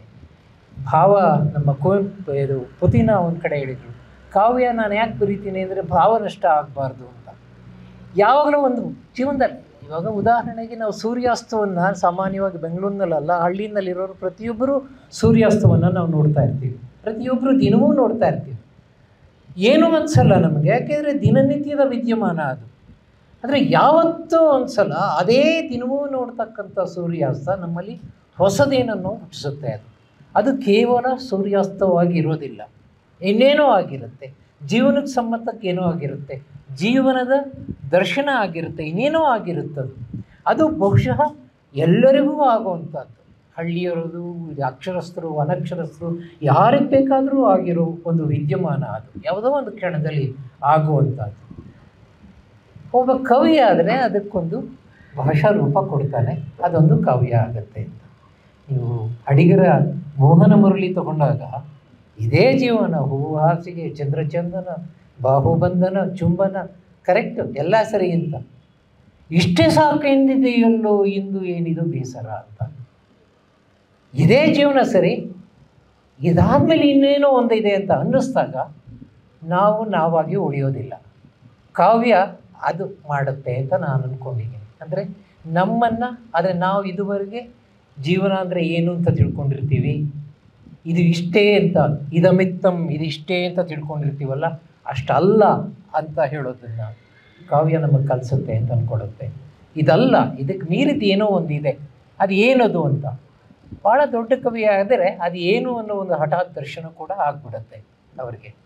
ಇದು ನಾನು ಕವಿತೆ ಅಂತ. ಈ ನೀವು ಓದಿದ ಒಂದು ಸಣ್ಣ ಪದ್ಯದಲ್ಲಿ ಕೂಡ ಫೋಟೋಗೆ ಕೊಟ್ಟ ಪೋಸನ್ನು ಪಕ್ಕಕ್ಕೆ ಸರಿಸಿ ನಿಜಕ್ಕೆ ಒಂದು ಕಟ್ಟಾಕ್ಸಿ ಅಂತ ಅದರಲ್ಲಿರೋದು ಅಲ್ವಾ? ಹೌದು. ಯಾವುದದು ನಿಜ ಅಂತ, ಅದು ಕಾವ್ಯದ ಕ್ಷಣ ಅಂತ ನಾನು ತಿಳ್ಕೊಂಡು. ಪೋಸ್ ಕೊಡೋದು ನಿಜ, ಪೋಸ್ ಕೊಟ್ಟಿದ್ದು ಫೋಟೋ ಕೊಟ್ಟೋದು ನಿಜ, ಆದರೆ ಕಟ್ಟಾಕ್ಸ್ಬೇಕದು ಯಾವುದಕ್ಕೆ ಅಂತಂದರೆ ಅದು ಯಾವುದೂ ಅಲ್ಲ. ಆ ಪೋಸ್ ಕೊಟ್ಟದ್ದು ಪಕ್ಕಕ್ಕೆ ಸರಿಸಿದಾಗ ಎಲ್ಲೋ ಒಂದು ನಿಜ ಬರುತ್ತೆ ಅಂತ ನಿಜ. ಫಾರ್ ಎಕ್ಸಾಂಪಲ್, ನೀವು ರಾಜಕೀಯಕ್ಕೆ ಹೋದರೆ ನಮ್ಮ ರಾಜಕಾರಣಿಗಳಿಗೆ ಎವ್ರಿಡೇ ಪೋಸೇ ಅದು. ಒಬ್ಬ ರಾಜಕಾರಣಿ ನಿಜವಾದ ಪೋಸ್ ಅಲ್ಲದ ಒಂದು ವ್ಯಕ್ತಿತ್ವ ನಮಗೆ ಗೊತ್ತಾಗೋದು ಹೇಗೆ? ಬಹುಶಃ ರಾಜಕಾರಣಿಗೂ ಗೊತ್ತಾಗಲ್ಲ, ಒಬ್ಬ ಕವಿಗೆ ಗೊತ್ತಾಗತ್ತೆ ಅವನ ನಿಜವಾದ ಸ್ವರೂಪ ಎಂಥದ್ದು ಅಂತ. ಹಾಗೆ ಸರ್, ನಿಮ್ಮದು ಮೊದಲ ಸಂಕಲನ ಆತ್ಮಚರಿತ್ರೆಯ ಕೊನೆಯ ಪುಟ 98ರಲ್ಲಿ ಪ್ರಕಟ ಆಗಿದ್ದು, ಅದಾಗಿ ಸುಮಾರು 25 ವರ್ಷ ಆದಮೇಲೆ ಮತ್ತೆ ಎರಡನೇ ಸಂಕಲನ ಬಂತು. ಅದರ ಬೆನ್ನಿಗೆನೆ ಮತ್ತೊಂದು ಸಂಕಲನ ಕೂಡ ಬಂತು. ಅಂದರೆ ನೀವು ಮೊದಲ ಸಂಕಲನ ಬರೆದ ನಂತರ ಆನಂತರ ಕವಿತೆಗಳನ್ನೇ ಬರೆಯೋದನ್ನು ನಿಲ್ಲಿಸಿದ್ರಿ ಮತ್ತು ಕತೆಗಳನ್ನು ಬರೆದು ಕತೆಗಾರರಾಗಿಯೇ ಹೆಚ್ಚು ಪ್ರಸಿದ್ಧ ಆಗಿದ್ರಿ. ಅಂದರೆ ನೀವು ಕತೆಗಳಲ್ಲೇ ಅನೇಕ ಪ್ರಯೋಗಗಳನ್ನ ಮಾಡ್ತಾ ಇದ್ದ ಸಂದರ್ಭದಲ್ಲಿ ಮತ್ತೆ ನಿಮಗೆ ಕವಿತೆ ಬರೀಬೇಕು ಅಂತ ಅನಿಸಿದ್ರಿ, ಯಾಕೆ ಸರ್? ಅದು ಅಂದರೆ ಇದಕ್ಕಿದ್ದಾಗೆ ಆ ಕಾವ್ಯದ ಸೆಳೆತ ಉಂಟಾದದ್ದು ಹೇಗೆ? ಇದು ಹೇಳೋದು ಅಥವಾ ಕಷ್ಟ. ಕಥೆ ಅಥವಾ ಪ್ರಬಂಧಗಳನ್ನು ಬರಿತಾ ಇದ್ರಲ್ಲ ನೀವು ಹೆಚ್ಚು, ಆ ಎರಡಕ್ಕೂ ಸಾಧ್ಯ ಆಗದೆ ಇದ್ದದ್ದು ಕಾವ್ಯಕ್ಕೆ ಏನಾದ್ರು ಸಾಧ್ಯ ಇದೆಯಾ, ಕಾವ್ಯದ ಪ್ರಕಾರಕ್ಕೆ ಅಂತ ಏನಾದ್ರು ಅನ್ನಿಸ್ತಾ ನಿಮಗೆ? ನಾನು ಒಂದು ಇಲ್ಲಿ ಹೇಳಬೇಕು, ನನಗೆ ನನ್ನೊಳಗೆ ತೀವ್ರವಾಗಿ ತಟ್ಟದೆ ಒಂದು ಅರ್ಜ್ ಅಂತ, ಇನ್ನರ್ ಅರ್ಜ್ ಅಂತ ಹೇಳ್ತಾರೆ, ಅದಿಲ್ಲದೆ ಬಹುಶಃ ನಾನೇನೂ ಬರೆದಿಲ್ಲ. ನನ್ನ ಸಮಕಾಲೀನರು ತುಂಬ ಜನ ಪ್ರಖ್ಯಾತ ಕವಿಗಳಾಗಿ ಅವ್ರ ಹೆಸರುಗಳು ನಾನು ಹೇಳಬೇಕಾಗಿಲ್ಲ. ನನ್ನ ಸಮಕಾಲೀನರು ಒಟ್ಟೊಟ್ಟಿಗೆ ನಾವು ಬರೆದವರು, ನನಗಿಂತ ಸ್ವಲ್ಪ ಹಿರಿಯರು, ಅವ್ರು ಕೆಲವರೆಲ್ಲ ಈಗಿಲ್ಲ, ಅವ್ರ ಜೊತೆ ತೀರಾ ಹತ್ತಿರದಿಂದ ಓಡಾಡ್ದವ್ರು ನಾನು. ಅವರು ಬರೀದಷ್ಟು ಸುಲಭವಾಗಿ ನಂಗೆ ಬರೆಯೋಕ್ಕಾಗಿಲ್ಲ, ಯಾವುದನ್ನು ನಾನು ಬರೆಯೋಕ್ಕಾಗಿಲ್ಲ. ಯಾಕೆ ಅಂತಂದರೆ ಇದು ನನ್ನ ದೌರ್ಬಲ್ಯ ಇರ್ಬೋದು, ಬಟ್ ನನ್ನದೇ ಆದ ನಾನು ಏನೋ ಒಂದು ಕೆಲವು ಪ್ರಿನ್ಸಿಪಲ್ಸ್ ಅಂತೇನೋ ಅದೇನೋ ಇಟ್ಕೊಂಡಿರ್ಬೋದು, ನನಗೆ ಗೊತ್ತಿಲ್ಲದಾಗೆ ಇರ್ಬೋದು ಅಂತ ಅನ್ಸುತ್ತೆ. ಯಾಕೆಂದರೆ ನನಗೇನೋ ಒಂದು ಇನ್ನರ್ ಅರ್ಜಿ ಬಂದು ಅದು ಬರೀಬೇಕು ಅಂತ. ಮತ್ತು ಈ ಸೃಷ್ಟಿಕ್ರಿಯೆ ಇದೆಯಲ್ಲ, ನನಗೆ ಈ ವಿಭಾಗ ನನಗೆ ಪರೋಕ್ಷವಾಗಿ ನನಗೆ ವಿಭಾಗ ಮಾಡೋದೇ ನನ್ನ ಕೈ ಸಾಧ್ಯ ಆಗಿಲ್ಲ ಅಂತ ಅನಿಸುತ್ತೆ. ನನ್ನ ದೃಷ್ಟಿನಲ್ಲಿ ಒಂದು ಪ್ರಬಂಧ ಬೇರೆ ಅಲ್ಲ, ಒಂದು ಕತೆ ಬೇರೆ ಅಲ್ಲ, ಒಂದು ಕವನ ಬೇರೆ ಅಲ್ಲ ಅಂತ ಸೃಷ್ಟಿಕ್ರಿಯೆಗೆ ಸಂಬಂಧಿಸಿದಾಗ ಮಾತಾಡೋದಾದರೆ ಅಂತ. ಕೆಲವು ಏನು ನಾನು ಮಾಡ್ಬೋದು ಅಂತಂದರೆ, ಕೆಲವನ್ನ ನೀವು ಕಥೆಯಲ್ಲಿ ಹೇಳುವುದಾದರೆ, ಇನ್ನು ಕೆಲವನ್ನು ಎಲ್ಲೋ ಒಂದು ಕಡೆ ಆ ಸಂದರ್ಭಕ್ಕೆ ತಕ್ಕಂಗೆ ಯಾವುದನ್ನು ನಾನು ಹೇಳಬೇಕು ಅಂತಿದ್ದನ್ನು ಅದನ್ನು ಹೇಳಲಿಕ್ಕೆ ಕತೆ ಸಾಲದು ಅನ್ನಿಸಿದಾಗ ಬಹುಶಃ ನನಗೆ ಕಾವ್ಯ ಆಗಿದೆ. ಬಹುಶಃ ಈ ಕಾರಣಗಳಿಂದ ನನಗೆ ಇರ್ತದೆ. ನೀವೊಂದು ಮಾತು ಹೇಳಿದ್ರಿ ಸಮಕಾಲೀನ ಅಂತ. ಇತ್ತೀಚೆಗೆ ನಾನು ಬರೀತಿರೋ ಕನ್ನಡದಲ್ಲೂ ಕಥೆಗಳಲ್ಲೂ ಕೂಡ ಈ ಸಮಕಾಲೀನ ಪ್ರಜ್ಞೆ ವಾಪಸ್ ಬರ್ತಾ ಇದೆ ನನಗೆ. ಈ ಸಮಕಾಲೀನ ವಿದ್ಯಮಾನಕ್ಕೆ ಒಬ್ಬ ಕಥೆಗಾರನಾಗಿ ನಾನು ಹೇಗೆ ಸ್ಪಂದಿಸಬೇಕು ಅಂತ. ಬಹುಶಃ ಕಾವ್ಯದ ಮುಂದುವರಿಕೆ ಅಂತ ಕರಿಬೋದು ಸರ್ ಆ ಕಥೆಗಳನ್ನು? ಆಗ್ಬೋದು, ಏನೂ ಇಲ್ಲ. ಯಾಕೆಂದರೆ ನನಗೆ ಏನನ್ಸುತ್ತೆ ಅಂದರೆ, ಒಬ್ಬ ಬರಹಗಾರ ಅವನು ಯಾವುದೇ ಪ್ರಕಾರದಲ್ಲಿ ಬರೀಲಿ, ಅದು ಆ ಅತ್ಯುತ್ತಮವಾದ್ದೆಲ್ಲ ಕಾವ್ಯನೇ ಆಗಿರುತ್ತೆ ಅಂತಿಮವಾಗಿ. ಕಾವ್ಯಾಂಶ ಇದ್ದೇ ಇರುತ್ತೆ ಅಂತ. ಕಾವ್ಯ ಪೊಯಿಟ್ರಿ ಇಲ್ಲದೆ ಇದ್ದರೆ ಯಾವುದೂ ಕೂಡ ವರ್ಕ್ ಆಫ್ ಆರ್ಟ್ ಆಗಲ್ಲ ಅಂತ ನನಗೆ ಅನ್ಸೋದು. ಎಲ್ಲ ಒಂದು ಕಡೆ ಪೊಯಿಟ್ರಿ ಇರಬೇಕು. ಒಂದು ಕಾದಂಬರಿನೂ ಕೂಡ ಕೆಲವು ಭಾಗಗಳಲ್ಲಾದರೂ ಅಥವಾ ಕ್ಯಾರೆಕ್ಟರೈಸೇಷನಲ್ಲೋ ಅಥವಾ ಒಟ್ಟು ದರ್ಶನದಲ್ಲೋ ಏನೋ ಒಂದು ಪೊಯಿಟ್ರಿ ಇರಬೇಕಾಗುತ್ತೆ. ಆ ಪೊಯಿಟ್ರಿ ಇದ್ರೇ ಆ ಪೊಯಿಟ್ರಿ ಎಲ್ಲೆಲ್ಲಿರುತ್ತೆ ಅಲ್ಲಿ ಒಂದು ನಿಗೂಢತೆಯ ಅಂಶ ಕೂಡ ಇರುತ್ತೆ. ಪೊಯಿಟ್ರಿ ಇದ್ದ ಕಡೆನೇ ಯಾವಾಗಲೂ ಕೂಡ ಒಬ್ಬ ಓದುಗ ಕ್ಷಣ ಅಲ್ಲಿ ನಿಂತು ಇದು ಏನಿರ್ಬೋದು ಅಂತ ಯೋಚಿಸ್ತಾನೆ. ಆ ಪೊಯಿಟ್ರಿ ಇಲ್ಲದೇ ಇದ್ದರೆ ತುಂಬ ನೀರಸ ಆಗುತ್ತೆ, ವಾಸ್ತವದ ಒಂದು ಪಡಿಯಚ್ಚಾಗಿರುತ್ತೆ ಅದು. ಸೊ ನಾನು ಏನು ಹೇಳೋಕೆ ಹೊರಟೆ ಅಂತಂತಂದರೆ, ಕೆಲವು ನಮ್ಮ ಕಲೆಗಳಲ್ಲೇ ಹೇಗೆ ನಮಗೆ ಪೇಂಟಿಂಗ್ ಯಾಕೆ ಬೇಕು, ಸ್ಕಲ್ಪ್ಚರ್ ಯಾಕೆ ಬೇಕು, ಸಂಗೀತ ಯಾಕೆ ಬೇಕು, ಸಾಹಿತ್ಯ ಯಾಕೆ ಬೇಕು ಅಂತಂದರೆ, ಸಾಹಿತ್ಯದಲ್ಲಿ ಸಿಗದೇ ಇರೋದು ಸಿನಿಮಾದಲ್ಲಿ ಸಿಗುತ್ತೆ, ಸಿನಿಮಾದಲ್ಲಿ ಸಿಗದೇ ಇರೋದು ಸಂಗೀತದಲ್ಲಿ ಸಿಗುತ್ತೆ, ಸಂಗೀತದಲ್ಲಿ ಸಿಗದೇ ಇರೋದು ಪೇಂಟಿಂಗ್ನಲ್ಲಿ ಸಿಗುತ್ತೆ. ಆದ್ದರಿಂದ ಅವೆಲ್ಲ ನಮಗೆ ಬೇಕಾಗುತ್ತೆ. ಸೊ ಯಾಕೆ ಈ ಮಾತು ಹೇಳಿದೆ ಅಂತಂತಂದರೆ, ಎಷ್ಟೋ ಸಲ ನಾನು ಕತೆ ಬರೆಯುವಾಗ ಕೆಲವಿದನ್ನು ಹೇಳೋಕ್ಕೆ ನನಗೆ ಕತೆ ಸಾಧ್ಯ ಇಲ್ಲ ಅನ್ನಿಸ್ದಂದಾಗ ನಾನು ಕಾವ್ಯಕ್ಕೆ ಹೊರಳಿರ್ಬೋದು. ಆ ಥರದ್ದೊಂದು ಯಾವುದಾದ್ರು ಕವಿತೆ ಓದಿಸಿ. ತೀರಾ ಸಮಕಾಲೀನವಾದ್ದು ಒಂದು ಕವಿತೆ ಓದಿ. ಎಲ್ಲಿ ಹೋಯಿತು ರುಂಡ ಅಂತ. ರುಂಡ ಅಂದರೆ ತಲೆ ಗೊತ್ತಲ್ಲ, ಎಲ್ಲಿ ಹೋಯಿತು ರುಂಡ. ಮುಸ್ಸಂಜೆಯ ಕೆಂಪಿನಲ್ಲಿ ಬಿಕೋ ಎನ್ನುವ ಬೀದಿಯಲ್ಲಿ ನಿಂತಿದೆಯೊಂದು ಮುಂಡ. ಪ್ಯಾಂಟು ಶರ್ಟು ತೊಟ್ಟುಕೊಂಡು ಗೋಡೆಗೊರಗಿಕೊಂಡು ಎಲ್ಲಿ ಹೋಯಿತು ಅದರ ರುಂಡ. ಗೋಳಿಡುತ್ತದೆ ಎಲ್ಲಿ, ಊಳಿಡುತ್ತವೆ ಯಾಕೆ ನಾಯಿಗಳಿಲ್ಲಿ. ಮೊನ್ನೆಯೂ ಹೀಗೆ ಇನ್ನೊಂದು ಮುಂಡ ರಾಜಕಾಲುವೆಯಲ್ಲಿ ಬರಿಮೈಯಾಗಿ ಗೋಣಿಚೀಲದಲ್ಲಿ. ಯಾರವರು ಹೀಗೆ ರುಂಡಗಳನ್ನು ಕೊಂಡೊಯ್ಯುವವರು. ನಡೆಸಬಹುದೇ ಪೊಲೀಸರು ಈ ಮುಂಡದ ತನಿಖೆ ಬಟ್ಟೆ ಬರೆ ಬಿಚ್ಚಿ. ಆಮೇಲೆ ಹುಡುಕಿ ತರಬಹುದೇ ಸುಕ್ಕು ಹಣೆಯ ಕುರುಚುಲುಗಡ್ಡದ ಹಠಾತ್ತಾಗಿ ಅಳು ನಿಲ್ಲಿಸಿಬಿಟ್ಟ ಯಾವುದಾದರೊಂದು ರುಂಡ ಈ ಮುಂಡಕ್ಕೆ. ರಾತ್ರಿಯ ಬಡಮಾಡಿಕೊಳ್ಳುತ್ತಿರುವ ಮುಸ್ಸಂಜೆ, ರಾತ್ರಿಯ ಬರಮಾಡಿಕೊಳ್ಳುತ್ತಿರುವ ಮುಸ್ಸಂಜೆ, ನಂಜೇರುತ್ತಿರುವ ಆಕಾಶ, ಅದರಂಚಿನ ಬಣ್ಣ ವಿಷಣ್ಣ. ಸರಿ, ಸಮಕಾಲೀನತೆಯನ್ನು ಸ್ವಲ್ಪ ಮುಂದುವರಿಸೋದಾದರೆ, ನಿಮ್ಮ ಈವರೆಗಿನ 2 ಕಥಾ ಸಂಕಲನಗಳು ಮತ್ತು 5 ಪ್ರಬಂಧ ಸಂಕಲನಗಳನ್ನು ಇಟ್ಕೊಂಡು ನೋಡೋದಾದರೆ, ಅವುಗಳಲ್ಲಿ ಕಾಣಿಸದೇ ಇರುವಂಥ ಅಥವಾ ಸ್ಪಷ್ಟವಾಗಿ ಕಾಣಿಸದೇ ಇರುವಂತಹ ಒಂದು ವರ್ತಮಾನಕ್ಕೆ ಸ್ಪಂದನ ಇದೆಯಲ್ಲ, ಅದು ಕಾವ್ಯದಲ್ಲಿ ಹೆಚ್ಚು ಸ್ಪಷ್ಟವಾಗಿ ಕಾಣಿಸುತ್ತೆ. ನನಗೆ ಒಬ್ಬ ಓದುಗನಾಗಿ ಬಹುಶಃ ನೀವು ಈ ವರ್ತಮಾನದ ಸ್ಪಂದಿಸಬೇಕು ಅಂತ ಒತ್ತಡನೇ ಅಥವಾ ಈ ಕಾಲಘಟ್ಟನೇ ನಿಮಗೆ ಕಾವ್ಯ ಬರೆಯಲಿಕ್ಕೆ ಮತ್ತೆ ಏನಾದರೂ ಒಂದು ಪ್ರೇರಣೆ ಆಯಿತಾ? ಅಂದರೆ ಈ ರಾಜಕೀಯ ಪ್ರಜ್ಞೆ ಇದೆಯಲ್ಲ, ಇದೊಂದು ತೀವ್ರ ರಾಜಕೀಯ ಪ್ರಜ್ಞೆ, ಅಂದರೆ ನಮ್ಮ ಬರಹ ಒಂದು ರಾಜಕೀಯ ಪ್ರಜ್ಞೆಯನ್ನು ಒಳಗೊಳ್ಳಬೇಕು ಅನ್ನುವಂಥದ್ದು ಅಪೇಕ್ಷೆ ಇದೆಯಲ್ಲ, ಆ ಥರದ ಒತ್ತಡ ಅಥವಾ ಅಪೇಕ್ಷೆ ನಿಮ್ಮ ಕಾವ್ಯದ ಹಿಂದೆ ಇದೆಯಾ? ಖಂಡಿತ ಇದೆ ಅಂತ ಅನಿಸುತ್ತೆ. ಇದು ಭಾಳ ಒಳ್ಳೆಯ ಪ್ರಶ್ನೆ.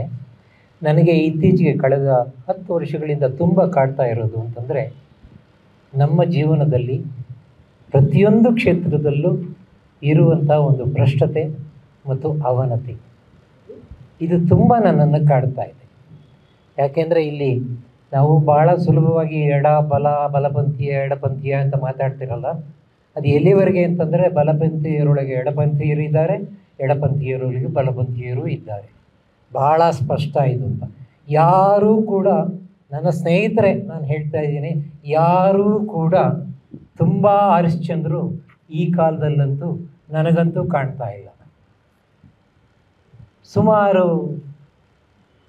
30-40 ವರ್ಷಗಳ ಹಿಂದೆ ಗೋಪಾಲಕೃಷ್ಣ ಅಡಿಗರು ಅಂತ ಇದ್ರಲ್ಲ, ಅವರಿಗೆ ಈ ದೇಶ ಮತ್ತು ಈ ರಾಜಕೀಯ ಎಷ್ಟು ಭ್ರಷ್ಟವಾಗ್ತಿದೆ ಅನ್ನೋರ ಮುನ್ಸೂಚನೆ ಬಂದ್ಬಿಟ್ಟಿತ್ತು ಅವರಿಗೆ. ಆಗಲೇ ಅವರು ಎಲ್ಲೋ ಒಂದು ಕಡೆ ಈ ಸಮಾಜವನ್ನು, ಈ ಸಮಾಜದಲ್ಲಿರುವವರನ್ನ ಚುಚ್ಚಬೇಕಾದ್ರೆ ಕಾವ್ಯಕ್ಕೆ ಒಂದು ಅಸ್ತ್ರ ಬೇಕು ಅಂತ ಅವರೊಂದು ವ್ಯಂಗ್ಯವನ್ನು ಉಪಯೋಗಿಸಿದರು. ಅಡಿಗರ ಅನೇಕ ಕವನಗಳಲ್ಲಿ, ಅದರಲ್ಲೂ ಮುಖ್ಯವಾಗಿ ಮೊದಲೇ 2 ಸಂಕಲನಲ್ಲೂ ಒಂದು 2-3 ಕವನಗಳು ಸಿಗ್ತಾಯಿತ್ತು. ಆದರೆ ವರ್ಧಮಾನ ಸಂಕಲನದಿಂದ ಆಚೆಗೆ ನೋಡಿದರೆ ಅವರದು ಬಹಳಷ್ಟು ರಾಜಕೀಯ ಕವನಗಳು. ನನಗೆ ತಿಳಿದ ಮಟ್ಟಿಗೆ 20ನೇ ಶತಮಾನದಲ್ಲಿ ಮೊಟ್ಟ ಮೊದಲ ನಿಜವಾದ ರಾಜಕೀಯವಿ, ಹಾಗೆ ಕೊನೆಯ ರಾಜಕೀಯ ಕವಿ ಕೂಡ ಅಡಿಗರೇ, ಯಾರೂ ಇಲ್ಲ. ಯಾರು ಏನೇ ಹೇಳಲಿ, ನಾನು ಕವಿತೆಗಳ ಅಡಿಗರನ್ನು ಓದ್ಕೊಂಡಾಗೆ ನನಗನ್ಸೋ ಪ್ರಕಾರ. ಕುವೆಂಪು ಅವರನ್ನು ಏನು ಮಾಡೋದು ಸರ್? ನನಗೆ ಅವರ ಕಾವ್ಯಗಳಲ್ಲಿ ನನಗೆ ರಾಜಕೀಯ ಪ್ರಜ್ಞೆ ಅಂತ ನನಗೆ ಅಡಿಗರಲ್ಲಿ ಕಾಣೋಂಗೆ ಢಾಳಾಗಿ ನಮಗೆ ಕಾಣೋದಿಲ್ಲ ಅಂತ. ಬೇಂದ್ರೆಯವರನ್ನಲ್ಲೂ ಕೂಡ ಅಷ್ಟು ಢಾಳವಾಗಿ ಕಾಣೋದಿಲ್ಲ. ಯಾಕೆ ಅಂತಂದರೆ ಇದು ಹೇಗೆ ಅಂತಂದರೆ ಹೇಗೆ ಹೇಳಬೇಕು ಅಂತಲೂ ನನಗೆ ಗೊತ್ತಾಗಲ್ಲ. ಒಂದು ಸಮಾಜ ಕೆಟ್ಟಿದೆ, ಸಮಾಜ ಕೆಟ್ಟಿದೆ ನಿಜ, ಕೆಟ್ಟಿದೆ ಅನ್ನೋದಕ್ಕಿಂತ ಈ ಸಮಾಜದಲ್ಲಿ ಒಳ್ಳೆಯದೂ ಇದೆ ಅಂತ ತೋರಿಸೋದಿದೆಯಲ್ಲ, ಅದು ಕವಿಯ ಕೆಲಸ ಅಂತ ತಿಳ್ಕೊಂಡಿದ್ದ ಕಾಲ ಒಂದು ಇತ್ತು. ಹಿಂಗೆ ನನಗೆ ಎಷ್ಟೋ ವರ್ಷಗಳ ಹಿಂದೆ ಮಾಸ್ತಿಯವರು ಹೇಳಿದ್ದು ಒಂದು ಮಾತು ನೆನಪಿದೆ ಅಂತ. ದೋಸ್ತವ್ಸ್ಕಿ ಬಗ್ಗೆ ನಾವು ಒಂದು ದಿವಸ ಮಾತಾಡ್ತಾ ಇದ್ದಾಗ ಮಾಸ್ತೇನ ಅವ್ರು ಹೇಳಿದರು, ದೋಸ್ತವ್ಸ್ಕಿ ನನಗೆ ಅಷ್ಟು ಇಷ್ಟ ಆಗಲ್ಲಪ್ಪ, ಒಳ್ಳೆ ಲೇಖಕ, ನನಗೆ ಅಷ್ಟ ಆಗಲ್ಲ ಅಂತಂದರು. ಯಾಕೆ ಅಂತ ಕೇಳಿದೆ. ನನಗೆ ಟಾಲ್ಸ್ಟಾಯೇ ಭಾಳ ಇಷ್ಟ ಆಗೋದು, ದೋಸ್ತವ್ಸ್ಕಿ ಅಲ್ಲ ಅಂತ. ಯಾಕೆ ಸರ್ ದೋಸ್ತವ್ಸ್ಕಿ ಇಷ್ಟ ಆಗಲ್ಲ? ಯಾಕೆಂದರೆ ನನಗೆ ಭಾಳ ಇಷ್ಟ ಆಗಿತ್ತು ಆ ಕಾಲದಲ್ಲಿ. ಅವರು ಹೇಳಿದರು, ನೋಡಪ್ಪ, ಈ ಸಮಾಜದಲ್ಲಿ, ಈ ದೇಶದಲ್ಲಿ ಕೊಳಕಿದೆ, ಗಲೀಜಿದೆ, ಭ್ರಷ್ಟವಾಗಿದೆ, ಅವನತಿಯ ದಾರಿದ್ರ್ಯ ಇದೆ ಅಂತ ಹೀಗೆ ನಿಮ್ಮ ಮನಸ್ಸಲ್ಲೂ ಅಷ್ಟೇ ಕೊಳಕಿದೆ ಅಂತ ಹೇಳ್ತಾನೆ ದೋಸ್ತವ್ಸ್ಕಿ. ಟಾಲ್ಸ್ಟಾಯ್ ಏನು ಮಾಡ್ತಾನೆ ಗೊತ್ತಾ? ಇಷ್ಟೆಲ್ಲ ಗಲೀಜಿದೆ, ಇದೆ ಅಂತ ಅವನು ಹೇಳ್ತಾ, ಇಲ್ಲೊಂದು ಮಲ್ಲಿಗೆ ಬಳ್ಳಿ ನೆಡ್ಬೋದು ಅಂತ ಹೇಳ್ತಾನೆ. ಕುವೆಂಪು ಬೇಂದ್ರೆಯವರದು ಆ ಥರದ ಮನೋಧರ್ಮ. ಅಡಿಗರಿಗೆ ಬಂದಾಗ ಈ ಥರದ್ದು ಇದನ್ನು ಚೇಂಜ್ ಅಲ್ಲ ಅಂತ, ಇದಿಷ್ಟು ಹಾಳಾಗಿದೆಯಲ್ಲ ಅಂತ ನಿನಗೆ ಗೊತ್ತಾಗಬೇಕು. ಎಷ್ಟು ಹಾಳಾಗಿದೆ, ಎಂಥ ಭ್ರಷ್ಟತೆ ಎಂಬ ನರಕದಲ್ಲಿ ನೀನು ಬದುಕ್ತಾ ಇದೆಯಾ ಅಂತ ಗೊತ್ತಾಗಬೇಕು. ಇದು ಉದ್ದೇಶ ಇರ್ತಿತ್ತು. ಹಾಗಾಗಿ ಅಡಿಗರಲ್ಲಿ ಅದಿತ್ತು ಅಂತ. ಅಂದರೆ ಇವತ್ತೇನಾಗಿ ನಾನು ಯೋಚನೆ ಮಾಡ್ಕೊಂಡ್ಬಂದರೆ, ಅಡಿಗರಿಗೊಂದು ವೆಪನ್ ಇತ್ತಲ್ಲ, ನೆಹರು ನಿವೃತ್ತರಾಗುವುದಿಲ್ಲ, ಅಥವಾ ಗಜೇಂದ್ರ ಮೋಕ್ಷ, ಬರುತ್ತಾರೆ ಈ ಥರ ಪದ್ಯಗಳು, ಅಥವಾ ಮೂಲಕ ಮಹಾಶಯರು, ಈ ಥರದ ಶಬ್ದಗಳನ್ನ ನೋಡಿ, ನೀವು ಈ ಥರದ ಕವಿತೆಗಳನ್ನು ನೋಡಿದರೆ ಬಹಳ ಚುಚ್ಚುವಂಥ ವ್ಯಂಗ್ಯ ಇತ್ತು ಅಂತ. ಇವತ್ತು ನಮ್ಮ ಭಾಷೆನೇ ಎಷ್ಟು ಭ್ರಷ್ಟವಾಗ್ಬಿಟ್ಟಿದೆ ಅಂದರೆ ಆ ವ್ಯಂಗ್ಯಕ್ಕೂ ಬೆಲೆ ಇಲ್ಲ ಅಂತ. ಆ ವ್ಯಂಗ್ಯ ನೀವು ಉಪಯೋಗಿಸಿದ್ರು ಕೂಡ ಅದು ಕೂಡ ಸವಕಲಾಗ್ಬಿಟ್ಟಿದೆ ಅಂತ ನನಗನ್ನಿಸ್ತಾ ಇದೆ. ಈಗ ನಿಜವಾದ ಕವಿ ಇವತ್ತಿನ ಸಮಸ್ಯೆಗಳ ಬಗ್ಗೆ, ಇವತ್ತಿನ ವಿದ್ಯಮಾನಗಳ ಬಗ್ಗೆ, ಇವತ್ತು ನಾವು ಎಂಥ ನರಕದಲ್ಲಿದ್ದೀವಿ ಅಂತ ಬರೆಯಬೇಕಾದ್ರೆ ನಮಗೆ ಬೇರೆಯದೇ ಆದಂಥ ಒಂದು ರೂಪಕಗಳನ್ನು ನಾವು ಸೃಷ್ಟಿಸ್ಕೋಬೇಕಾಗೈತೆ. ವ್ಯಂಗ್ಯ ಅಷ್ಟೇ ನಮಗೆ ಸಾಕಾಗಲ್ಲ ಅಂತ ನನಗನ್ನಿಸ್ತಾ ಇದೆ. ಹೀಗೆ ಅನ್ನಿಸಿದಾಗ ನನಗೆ ಮೊದಲೇ ಹೇಳಿದಾಗೆ ಕಳೆದ 10-15 ವರ್ಷಗಳಲ್ಲಿ ಎಲ್ಲಿ ನೋಡಿದರೂ ಲಂಚ, ಎಲ್ಲಿ ನೋಡಿದ್ರೂ ಯಾರು, ನನಗೆ ಇತ್ತೀಚೆಗಂತೂ ಯಾರೂ ಕೂಡ ತುಂಬ ಪ್ರಾಮಾಣಿಕ ಅಂತ ಅನ್ನಿಸ್ತಾ ಇಲ್ಲ. ನನಗನ್ನಿಸ್ತಿಲ್ಲ. ಇದು ನನ್ನ ದೌರ್ಬಲ್ಯ ಇರ್ಬೋದು. ಪ್ರತಿಯೊಂದು ಹೆಜ್ಜೆಗೂ ನೋಡಿ, ನೀವು ಯಾವುದಾದ್ರು ಒಂದು ಸಣ್ಣ ಆಫೀಸ್ಗೆ ಹೋಗಿ, ನೀವು ಅಲ್ಲಿ ದುಡ್ಡು ಬಿಚ್ಚಿದ್ರೆ ನಿಮ್ಗೆ ಏನೂ ಕೆಲಸ ಆಗಲ್ಲ. ಆಮೇಲೆ ಎಲ್ಲಿವರೆಗೆ ಅಂತಂದರೆ, ನಿಮ್ಮನ್ನು ಸಮಾಜ ಯಾವುದೋ ಒಂದು ಕಾಲಕ್ಕೆ ಅಪ್ಪಿ ನಿಮಗೆ ಶಿಕ್ಷೆ ಜೈಲಿಗೆ ಹಾಕಿದ್ರು ಅಂತಂದರೆ, ಜೈಲಿಂದ ಬರ್ಕೊಳ್ಳೋದಕ್ಕೆ 1,000 ಜನ ಸೇರ್ತಾರೆ. ನಿಮ್ಮನ್ನು ಜೈಲಿಗೆ ಹೋಗಿ ಬಂದರೆ ನಿಮ್ಮನ್ನು ಬರಮಾಡಿಕೊಳ್ಳೋಕ್ಕಂತ ಎಂಥ ಕಾಲದಲ್ಲಿ ನಾವಿದ್ದೀವಿ. ಇದು ನನಗೆ ವೈಯಕ್ತಿಕವಾಗಿ ನಾನೇನು ಮಾಡಲಾರೆ, ನಿಜ. ವೈಯಕ್ತಿಕವಾಗಿ ನನಗೆ ತುಂಬಾ ಬೇಸರ ಆಗ್ತಾಯಿದೆ. ಈ ಸಮಯದಲ್ಲಿ ನನಗೆ ನಾನೇ ಹೇಳ್ಕೊಳ್ಳಿಕ್ಕೆ ಕಾವ್ಯ ಒಂದು ಮಾಧ್ಯಮವಾಗಿ ನನಗೆ ಬಂದಿದೆ. ಬಹುಶಃ ಅದು ಕಾರಣ ಇರ್ಬೋದು ನೀವು ಹೇಳಿದ್ದಕ್ಕೆ. ಸೊ ಒಂದೆರಡು ಕವಿತೆಗಳನ್ನು ಓದ್ಬೋದಾ?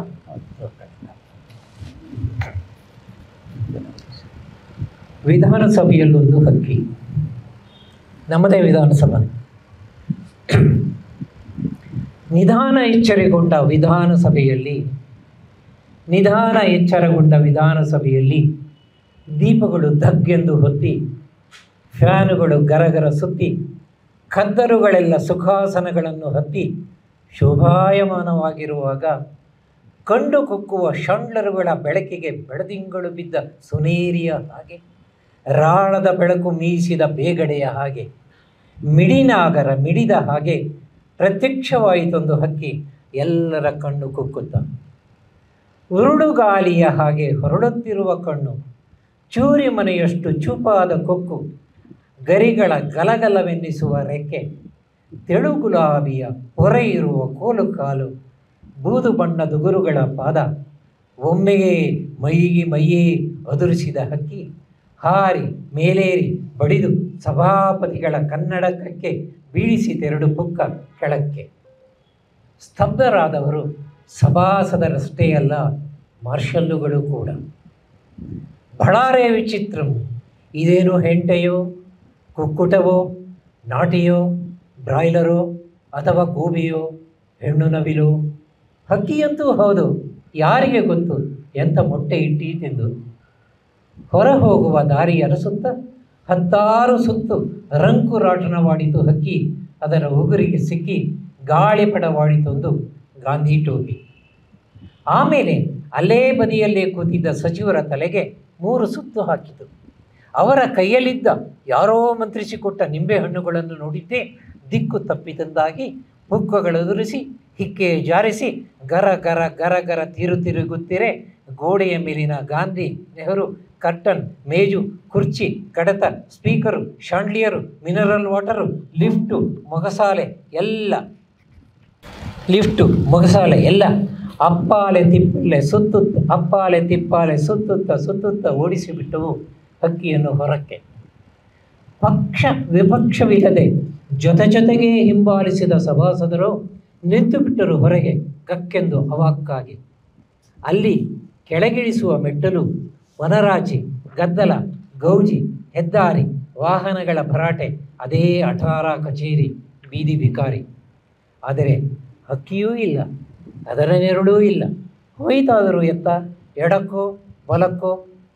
ಜನರಷ್ಟೇ ನೆರಳುಗಳಂತೆ ಜರುಗಿ ಬರುತ್ತಿರುವುದನ್ನು ಕಂಡು ಹೆದರಿಕೊಂಡ ಅಷ್ಟೂ ಮಂದಿ ಮೆಟ್ಟಿಲಿಳಿಯದೆ ಗಡಬಡಿಸಿ ದೌಡಾಯಿಸಿದರು ಸಭಾಸದನಕ್ಕೆ ಸಿಕ್ಕಬಹುದೆಂದು ಹಕ್ಕಿಯದೊಂದು ಪುಕ್ಕವಾದರೂ ತಮ್ಮ ಪುಣ್ಯಕ್ಕೆ. ಸರ್, ನಿಮ್ಮ ಇವತ್ತಿನ ಪದ್ಯಗಳ ಬಗ್ಗೆ ಮಾತಾಡ್ತಾ ರಾಜೇಂದ್ರ ಚೆನ್ನಿ ಅವರು ಉಲ್ಲೇಖ ಮಾಡಿರೋಂಥ ಒಂದು ಕವಿತೆ ಕರ್ಮಣಿ ಪ್ರಯೋಗ ಅನ್ನೋ, ಅದು ನಮ್ಮನ್ನು ಕಂಗೆಡಿಸುತ್ತೆ, ತುಂಬ ತೀವ್ರವಾಗಿ ಕಾಡುತ್ತೆ ಅಂತ ಅವರು ಬರೆದಿದ್ದಾರೆ ಅವರ ವಿಮರ್ಶೆಯಲ್ಲಿ. ಆ ಕವಿತೆಯನ್ನು ಓದೋದು ಚೆನ್ನಾಗಿದೆ. ಕರ್ಮಣಿ ಪ್ರಯೋಗ, ನೀವು ವ್ಯಾಕರಣಶಾಸ್ತ್ರ ಓದಿದವ್ರಿಗೆ ನಮ್ಮ ಮಧುಸೂದನಿದ್ದಾರೆ, ಅವರೊಂದು 100 ಉದಾಹರಣೆಗಳನ್ನು ಕೊಡಬಹುದು. ಇವತ್ತು ಒಂದು ಕಾಲದಲ್ಲಿ ಕರ್ಮಣಿ ಪ್ರಯೋಗಗಳನ್ನ ಉಪಯೋಗಿಸೋದು ತಪ್ಪು ಅಂತ ಕೂಡ ಇತ್ತು, ಅಷ್ಟು ಒಳ್ಳೆಯದಲ್ಲ ಅಂತ ಒಂದು ಇತ್ತು. ಈಗ ನಮ್ಮ ಪತ್ರಿಕೆಗಳಲ್ಲಿ ಈಗ ಹೊಸದಾಗಿ ಬರೀರೋರೆಲ್ಲ ಅದು ತೀರಾ ಸಾಮಾನ್ಯವಾಗಿ ಕರ್ಮಣಿ ಪ್ರಯೋಗಗಳನ್ನು ಮಾಡ್ತಿದ್ದಾರೆ. ಇಲ್ಲಿ ಈ ಕರ್ಮಣಿ ಪ್ರಯೋಗ ಎಲ್ಲೋ ನಮ್ಮ ರಾಜಕೀಯಕ್ಕೆ ಇವತ್ತಿನ ಸ್ಥಿತಿಗೆ ಸಂಬಂಧಪಟ್ಟಿದ್ದು ಅಂತ. ಕರ್ಮಣಿ ಪ್ರಯೋಗ ಕರ್ತೃ ಯಾರೆಂಬುದು ಗೊತ್ತಿಲ್ಲದಿದ್ದಾಗ ಅಥವಾ ಕರ್ತೃವಿಗೆ ಗಮನ ಕೊಡುವ ಉದ್ದೇಶವಿಲ್ಲದಿದ್ದಾಗ ಕ್ರಿಯಾಪದವು ಕರ್ಮಣಿ ಪ್ರಯೋಗದಲ್ಲಿರುವುದುಂಟು. ಇದು ತೀನಂ ಶ್ರೀಕಂಠಯ್ಯನವರು ಕನ್ನಡ ಮಧ್ಯಮ ವ್ಯಾಕರಣ ಪುಸ್ತಕದಲ್ಲಿ ಬರೆದಿರೋ ಒಂದು ಡೆಫಿನಿಷನ್. ಯಾವುದು ಅಂತಂದರೆ ಇದು ಕರ್ಮಣಿ ಪ್ರಯೋಗ. ಆ ಹುಡುಗನೇನು ಸುಮ್ಮನೆ ಸತ್ತು ಹೋದನೆ? ಇಲ್ಲ, ಕೊಳವೆ ಬಾವಿಯೊಳಗೆ ಬೀಳಲ್ಪಟ್ಟು ಸಾಯಲ್ಪಟ್ಟ. ಹೊಟ್ಟೆಗಿಲ್ಲದೆ ಹೋಟೆಲಿನಿಂದ ಲೋಟ ಕದ್ದ ಈ ಮನುಷ್ಯ ಜೈಲಿಗೆ ಹೋಗಿ 7 ವರ್ಷವಷ್ಟೇ ಕೊಳೆಯಲ್ಪಟ್ಟ. ಹಾಡ ಹಗಲೇ ನಡುಬೀದಿಯಲ್ಲಿ ಹದಿಹರಿಯದ ಹುಡುಗಿಯ ಮೇಲೆ ಅತ್ಯಾಚಾರ ಎಸಗಲ್ಪಟ್ಟಿತು. ಅದನ್ನು 2 ಡಜನ್ ಮಂದಿ ಕಣ್ಣಾರೆ ಕಾಣಲ್ಪಟ್ಟರು. ಸೇತುವೆ ಕುಸಿದು ಆಯತಪ್ಪಿದ ರೈಲು ನದಿಗೆ ಉರುಳಲ್ಪಟ್ಟು 165 ಮಂದಿ ಮಾತ್ರ ಅಸುನೀಗಲ್ಪಟ್ಟರು. ಆಕಾಶ ನೋಡುವುದಕ್ಕೂ ಕಾಸು ಕೊಡಬೇಕಾಗಿರುವ ಸ್ಥಿತಿ. ಸದಾ ದುಡಿಯುತ್ತಲೇ ಮಡಿದು ಹೋಗುವ ಈ ಬಡಪಾಯಿಗಳು ಯಾರಿಗೋ ಕಡವಾಗಲ್ಪಟ್ಟವರು. ಇನ್ನೂ ಕೆಲವರು ಆತ್ಮಹತ್ಯೆ ಮಾಡಿಕೊಳ್ಳಲ್ಪಟ್ಟವರು. ಸಲ್ಲಿಸಬೇಕಾದ ಕಡೆ ದಕ್ಷಿಣೆ. ವಿಧಾನಸೌಧದಷ್ಟೇ ಸುಭದ್ರವಾಗಿದೆ ಈ ದೇಶ. ವಿಧಾನಸೌಧದಷ್ಟೇ ಸುಭದ್ರವಾಗಿದೆ ಈ ದೇಶ. ಆಳಲ್ಪಡುವ ನಮಗಾಗಿ ಹೊಸ ಹೊಸ ಶಾಸನಗಳು ಮಾಡಲ್ಪಡುವುದಕ್ಕೆ. ಬಾಯಿಗಳಿವೆ ನಾವು ಬೇಕಾದಷ್ಟು ಬೈಯಲ್ಪಡುವುದಕ್ಕೆ. ಕೈಗಳಿವೆ ನಮ್ಮ ಕತ್ತು ಹಿಸ್ಕಲ್ಪಡುವುದಕ್ಕೆ. ಕಣ್ಣುಗಳಿವೆ ನಮಗೆ, ಕಣ್ಣುಗಳಲ್ಲಿ ತುಸು ಪಸೆಯೂ ಇದೆ ದುಃಖಿಸಲ್ಪಡುವುದಕ್ಕೆ. ದೇಶಪ್ರೇಮಿಗಳು ನಾವು. ನಮ್ಮ ಹಸಿವು ಅವಮಾನಗಳ ಗಂಟು ಕಟ್ಟಿ ಸುಭದ್ರವಾಗಿ ಇಡುವವರು. ದೊಡ್ಡವರು ಯಾರೇ ಬರಲಿ ಎದ್ದು ನಿಲ್ಲುತ್ತೇವೆ ಅಸ್ಥಿಪಂಜರಗಳು ಅತೀವ ಗೌರವದಿಂದ. ಅಪರೂಪಕ್ಕೊಮ್ಮೊಮ್ಮೆ ನಮ್ಮದೇ ಖಾಲಿ ತಲೆಯಲ್ಲೊಂದು ವಿಚಾರ ಕೊನರುವುದುಂಟು. ಅದೇಕೋ ಸಿಕ್ಕಬಾರದೆ ಕೈಗೊಂದು ಬಾಂಬು ಅಥವಾ ಬಂದೂಕೋ. ಈ ಬಾಂಬು ಕೂಡ ಅಡಿಗರ ಪ್ರೇರಣೆಯಿಂದ ಬಂದಿದ್ದು ಅಂತ ಅನ್ಸುತ್ತೆ. ಇದಿರ್ಬೋದು. ಸರ್, ಅಡಿಗರ ಬಗ್ಗೆ ಪ್ರಸ್ತಾಪ ಆಯಿತು. ಅಡಿಗರ ತುಂಬ ಪ್ರಸಿದ್ಧ ಕವನಗಳಲ್ಲಿ ಒಂದು ಇಂದು ನಮ್ಮಿ ನಾಡು ಅಂತ 3 ಕವಿತೆಗಳು ಸರಣಿನಲ್ಲಿ ಬರೆದದ್ದು. ನೀವು ಕೂಡ ಅದೇ ಶೀರ್ಷಿಕೆಯಲ್ಲಿ ಇಂದು ನಮ್ಮಿ ನಾಡು 2020 ಅಂತ ಒಂದು ಕವಿತೆಯನ್ನು ಬರೆದಿದ್ದೀವಿ.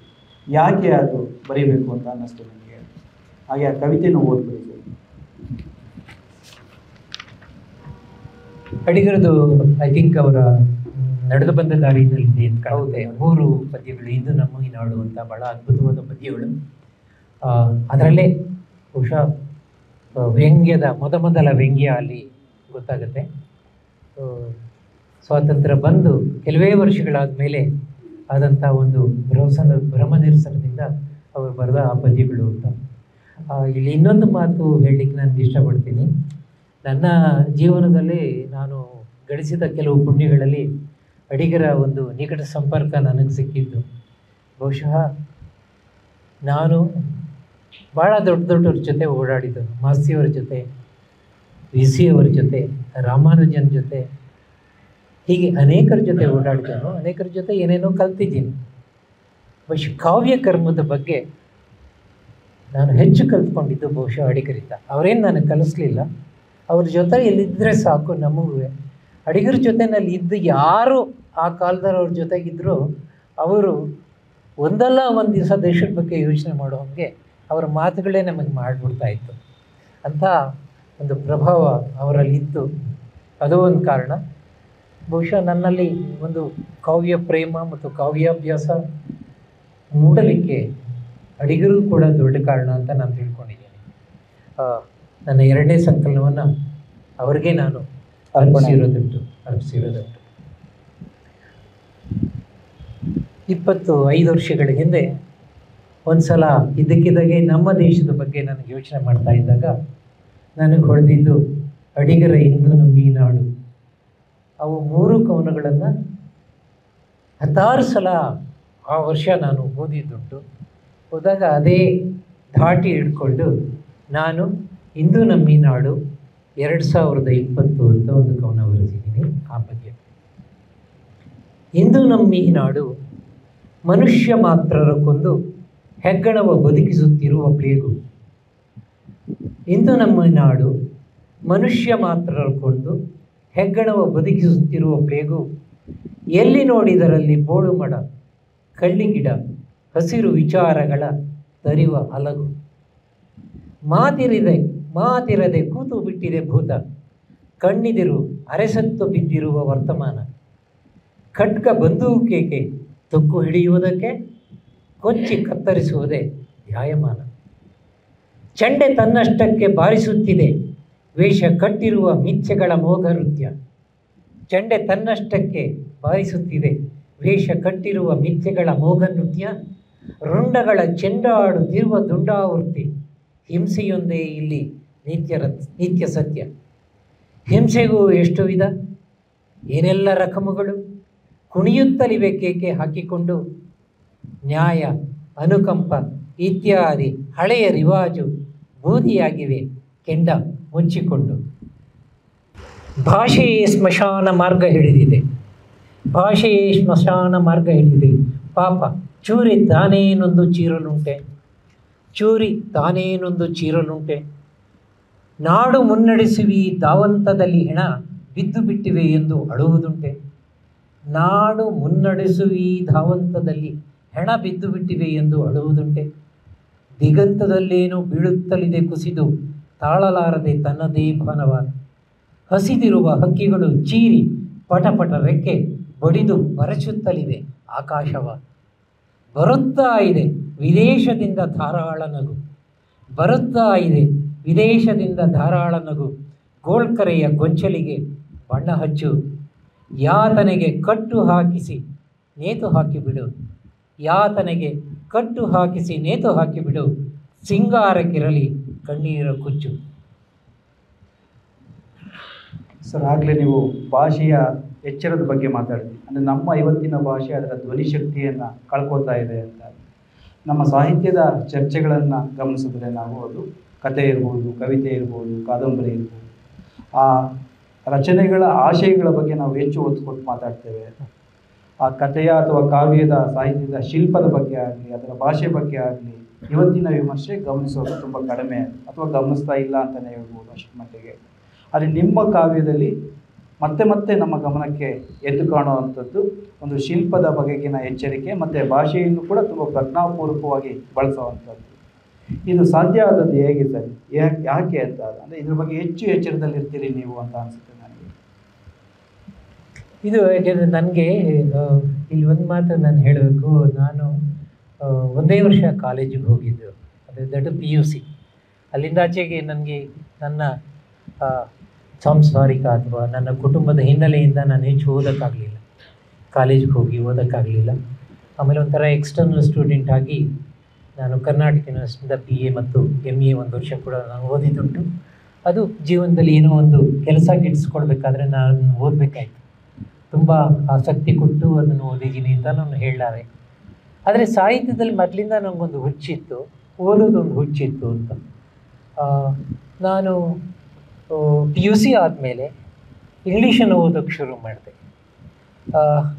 ಕೆಲವು ಕಾಲ ನನಗೆ ಕಮ್ಯುನಿಸ್ಟರ ಭಾಳ ಒಡನಾಟ ಇತ್ತು. ಆವಾಗ ನಾನು ಗಾರ್ಕಿ, ಮಾಯಾಕೋವ್ಸ್ಕಿ, ಈಗ ಅವ್ರನ್ನೆಲ್ಲ ಯಾರೂ ಹೇಳೋದಿಲ್ಲ. ಮಾಯಾಕೋವ್ಸ್ಕಿ ಭಾಳ ಒಳ್ಳೆ ಕವಿ, ಈಗ ಅವನ್ನ ಯಾರೂ ಹೆಸರು ಕೂಡ ಹೇಳೋದಿಲ್ಲ. ಕಮ್ಯುನಿಸ್ಟರ ಪತ್ರಿಕೆಯಲ್ಲಿ ಕೂಡ ಕೆಲಸ ಮಾಡ್ತಿದ್ದೆ ಅನ್ಸುತ್ತಲ್ಲ ಸರ್ ಚೆನ್ನೈಯಲ್ಲಿದ್ದಾಗ? ನಾನು ಅದರಲ್ಲಿ ಸ್ವಲ್ಪ ದಿವಸ ನಾನು ಸೋವಿಯಟ್ ಲ್ಯಾಂಡ್ ಅಂತ ಪತ್ರಿಕೆಯಲ್ಲಿ ಕೆಲಸ ಮಾಡಿದ್ದುಂಟು. ತುಂಬ ನಿಕಟ ಸಂಪರ್ಕದಲ್ಲಿದ್ದೆ. ಈಗ ಅದೇನು ಒಳ್ಳೆ ಕಾಲ ಅಲ್ಲ ಅಂತ ನನಗೆ ಈಗ ನೋಡಿಸಿದ್ರು ಯೋಚನೆ ಮಾಡ್ತಿದ್ರು ಅನಿಸೋದಿಲ್ಲ. ಯಾಕೆಂದರೆ ಅವ್ರಿಗೆಲ್ಲರಿಗೂ ಕೂಡ ನೆರೂಡ ಭಾಳ ದೊಡ್ಡ ಕವಿ ಅಂತಿತ್ತು ಗೊತ್ತಿತ್ತು, ಆದರೆ ನೆರೂಡನ ಯಾರೂ ಓದಿರಲಿಲ್ಲ. ನಾನು ಅವ್ರ ಜೊತೆಗೆ ಸೇರಿ ನೆರೂಡನ್ನು ನಾನು ಓದ್ತಾ ಇದ್ದೆ. ಅದೇ ಬಂದಿದ್ದು ಪ್ರಾಬ್ಲಮ್ಮು ಅವ್ರ ಜೊತೆಯಲ್ಲಿ. ಅವ್ರಿಗೆ ಯಾರೂ ಕೂಡ ಮಾಯಾಕೋವ್ಸ್ಕಿನ ಓದಿರಲಿಲ್ಲ. ನಾನು ಮಾಯಾಕೋವ್ಸ್ಕಿನ ಓದ್ತಾ ಇದ್ದೆ. ಹಾಗಾಗಿ ಅಂದರೆ ನಿಜದ ಇನ್ನೊಂದು ಮುಖ ನನಗೆ ಭಾಳ ಬೇಗ ಗೊತ್ತಾಗ್ತಾ ಇತ್ತು ಅಂತ. ಇದು ನಾನೇ ಹುಡುಕೊಂಡಿತ್ತು ಅಂತ. ಆ ಕಾಲದಲ್ಲಿ ಎನ್ಕೌಂಟರ್ ಅಂತ ಒಂದು ಪತ್ರಿಕೆ ಬರ್ತಾ ಇತ್ತು, ಭಾಳ ಅದ್ಭುತವಾದ ಪತ್ರಿಕೆ. ಮುಂದೆ ಅದಕ್ಕೆ ಸ್ಟೀಫನ್ ಸ್ಪೆಂಡರ್ ಅಂತ ಒಬ್ಬ ಬ್ರಿಟಿಷ್ ಕವಿ, ಭಾಳ ದೊಡ್ಡ ಕವಿ, ಅದಕ್ಕೆ ಸಂಪಾದಕನಾಗಿ ಅವನೊಂದು ದಿವಸ ಇದ್ದಕ್ಕಿದ್ದಂಗೆ ಅದನ್ನು ರಿಸೈನ್ ಮಾಡ್ದ. ಯಾಕೆ ಅಂದರೆ ಅದಕ್ಕೆ CIA ಇಂದ ಫಂಡ್ ಬರ್ತಾ ಇದೆ ಅಂತ. ಬಟ್ ಅದು ಏನಿದ್ರೂ ಕೂಡ ಭಾಳ ಅದ್ಭುತವಾದ ಒಂದು ಇಂಟ್ರೊಡಕ್ಷನ್ ಮ್ಯಾಗ್ಝಿನ್ ಅದು. ಅದರಲ್ಲಿ ಪುಸ್ತಕಗಳ ಬಗ್ಗೆ ರಿವ್ಯೂ ಬರ್ತಾ ಇತ್ತು, ಯಾವ್ಯಾವ ದೇಶದ ರಿವ್ಯೂಗಳು ಬರ್ತಾ ಇತ್ತು. ಆ ರಿವ್ಯೂಗಳು ಓದಿ ನಾನು ಹುಡ್ಕೊಂಡು ಹೋಗ್ತಾ ಇದ್ದೆ. ಹಾಗೆ ಲ್ಯಾಟಿನ್ ಅಮೇರಿಕಾ, ಜರ್ಮನ್ನು, ಜಾಪನೀಸು, ಇಟಾಲಿಯನ್ನು, ಈ ಥರ ಸಾಹಿತ್ಯಗಳನ್ನೆಲ್ಲ ನಾನು ಓದೋದಕ್ಕೆ ಆ ಪತ್ರಿಕೆ ಕೂಡ ಕಾರಣ. ಹಾಗೆ ಆ ಪತ್ರಿಕೆಗಳಿಂದ ಇದೆಲ್ಲ ತಿಳ್ಕೊಂಡು, ಹಾಗಾಗಿ ನಾನು ಸಣ್ಣ ಕಥೆಗಳು ನನಗೆ ಭಾಳ ಆಸಕ್ತಿ ಇದ್ದಿಂದ ಬೇರೆ ಬೇರೆ ದೇಶಗಳನ್ನ ಸಣ್ಣ ಕಥೆಗಳನ್ನ ಓದ್ತಾ ಇದ್ದೆ. ಅದ್ರ ಬಗ್ಗೆ ವಿಮರ್ಶೆಗಳನ್ನ ಓದ್ತಾ ಇದ್ದೆ. ವಿಮರ್ಶೆ ಓದಿದಾಗ ಯಾಕೆ ಅದು ಭಾಳ ಒಂದು ಕತೆ ಬಹಳ ಗ್ರೇಟ್ ಸ್ಟೋರಿ ಅಂತಂದಾಗ ಯಾಕೆ ಅದು ಗ್ರೇಟು ಅಂತ ಹೇಳ್ಬಿಟ್ಟು ನಾನು ಯೋಚನೆ ಮಾಡ್ತಾ ಇದ್ದೆ. ಅದ್ರ ಬಗ್ಗೆ ರಿವ್ಯೂಸ್ ಓದ್ತಾ ಇದ್ದೆ. ಅದು ಫ್ರಾಂಕ್ ಓಕೋನರ್ ಅಂತ ಯಾರದು ಯಶ್ ಜೊತೆಗೆ ಕೆಲಸ ಮಾಡ್ತಾ ಇದ್ದವನು, ಐರ್ಲೆಂಡಿನ ಭಾಳ ದೊಡ್ಡ ಕಥೆಗಾರ. ಅವನು ಮೊದಲು ಬಹುಶಃ ಸಣ್ಣ ಕಥೆ ಬಗ್ಗೆ ಇಂಗ್ಲೀಷ್ನಲ್ಲಿ ಮೊದಲು ಬರೆದ ಪುಸ್ತಕ ಅದು ದ ಲೋನ್ಲಿ ವಾಯ್ಸ್ ಅಂತ. ಆ ಪುಸ್ತಕ ನಾನು ಓದಿದ್ದೆ. ಸಣ್ಣ ಕಥೆ ಅಂದರೆ ಏನು, ಒಂದು ಕತೆ ಅದು ಚೌಕಟ್ಟು ಹೇಗಿರುತ್ತೆ, ಅದರಲ್ಲಿ ಧ್ವನಿ ಅಂದರೆ ಏನು, ಅದರಲ್ಲಿ ಸಾವಯವ ಶಿಲ್ಪ ಹೆಂಗಿರುತ್ತೆ, ಇದೆಲ್ಲ ಕೂತ್ಕೊಂಡು ನೋಡಿದಾಗ ನಾನು ಕತೆ ಬರೆಯುವಾಗ ಇದೆಲ್ಲ ನಾನು ಓದಿದ್ದೆಲ್ಲ ನನ್ನ ಗಮನಕ್ಕೆ ಬರ್ತಾಯಿತ್ತು.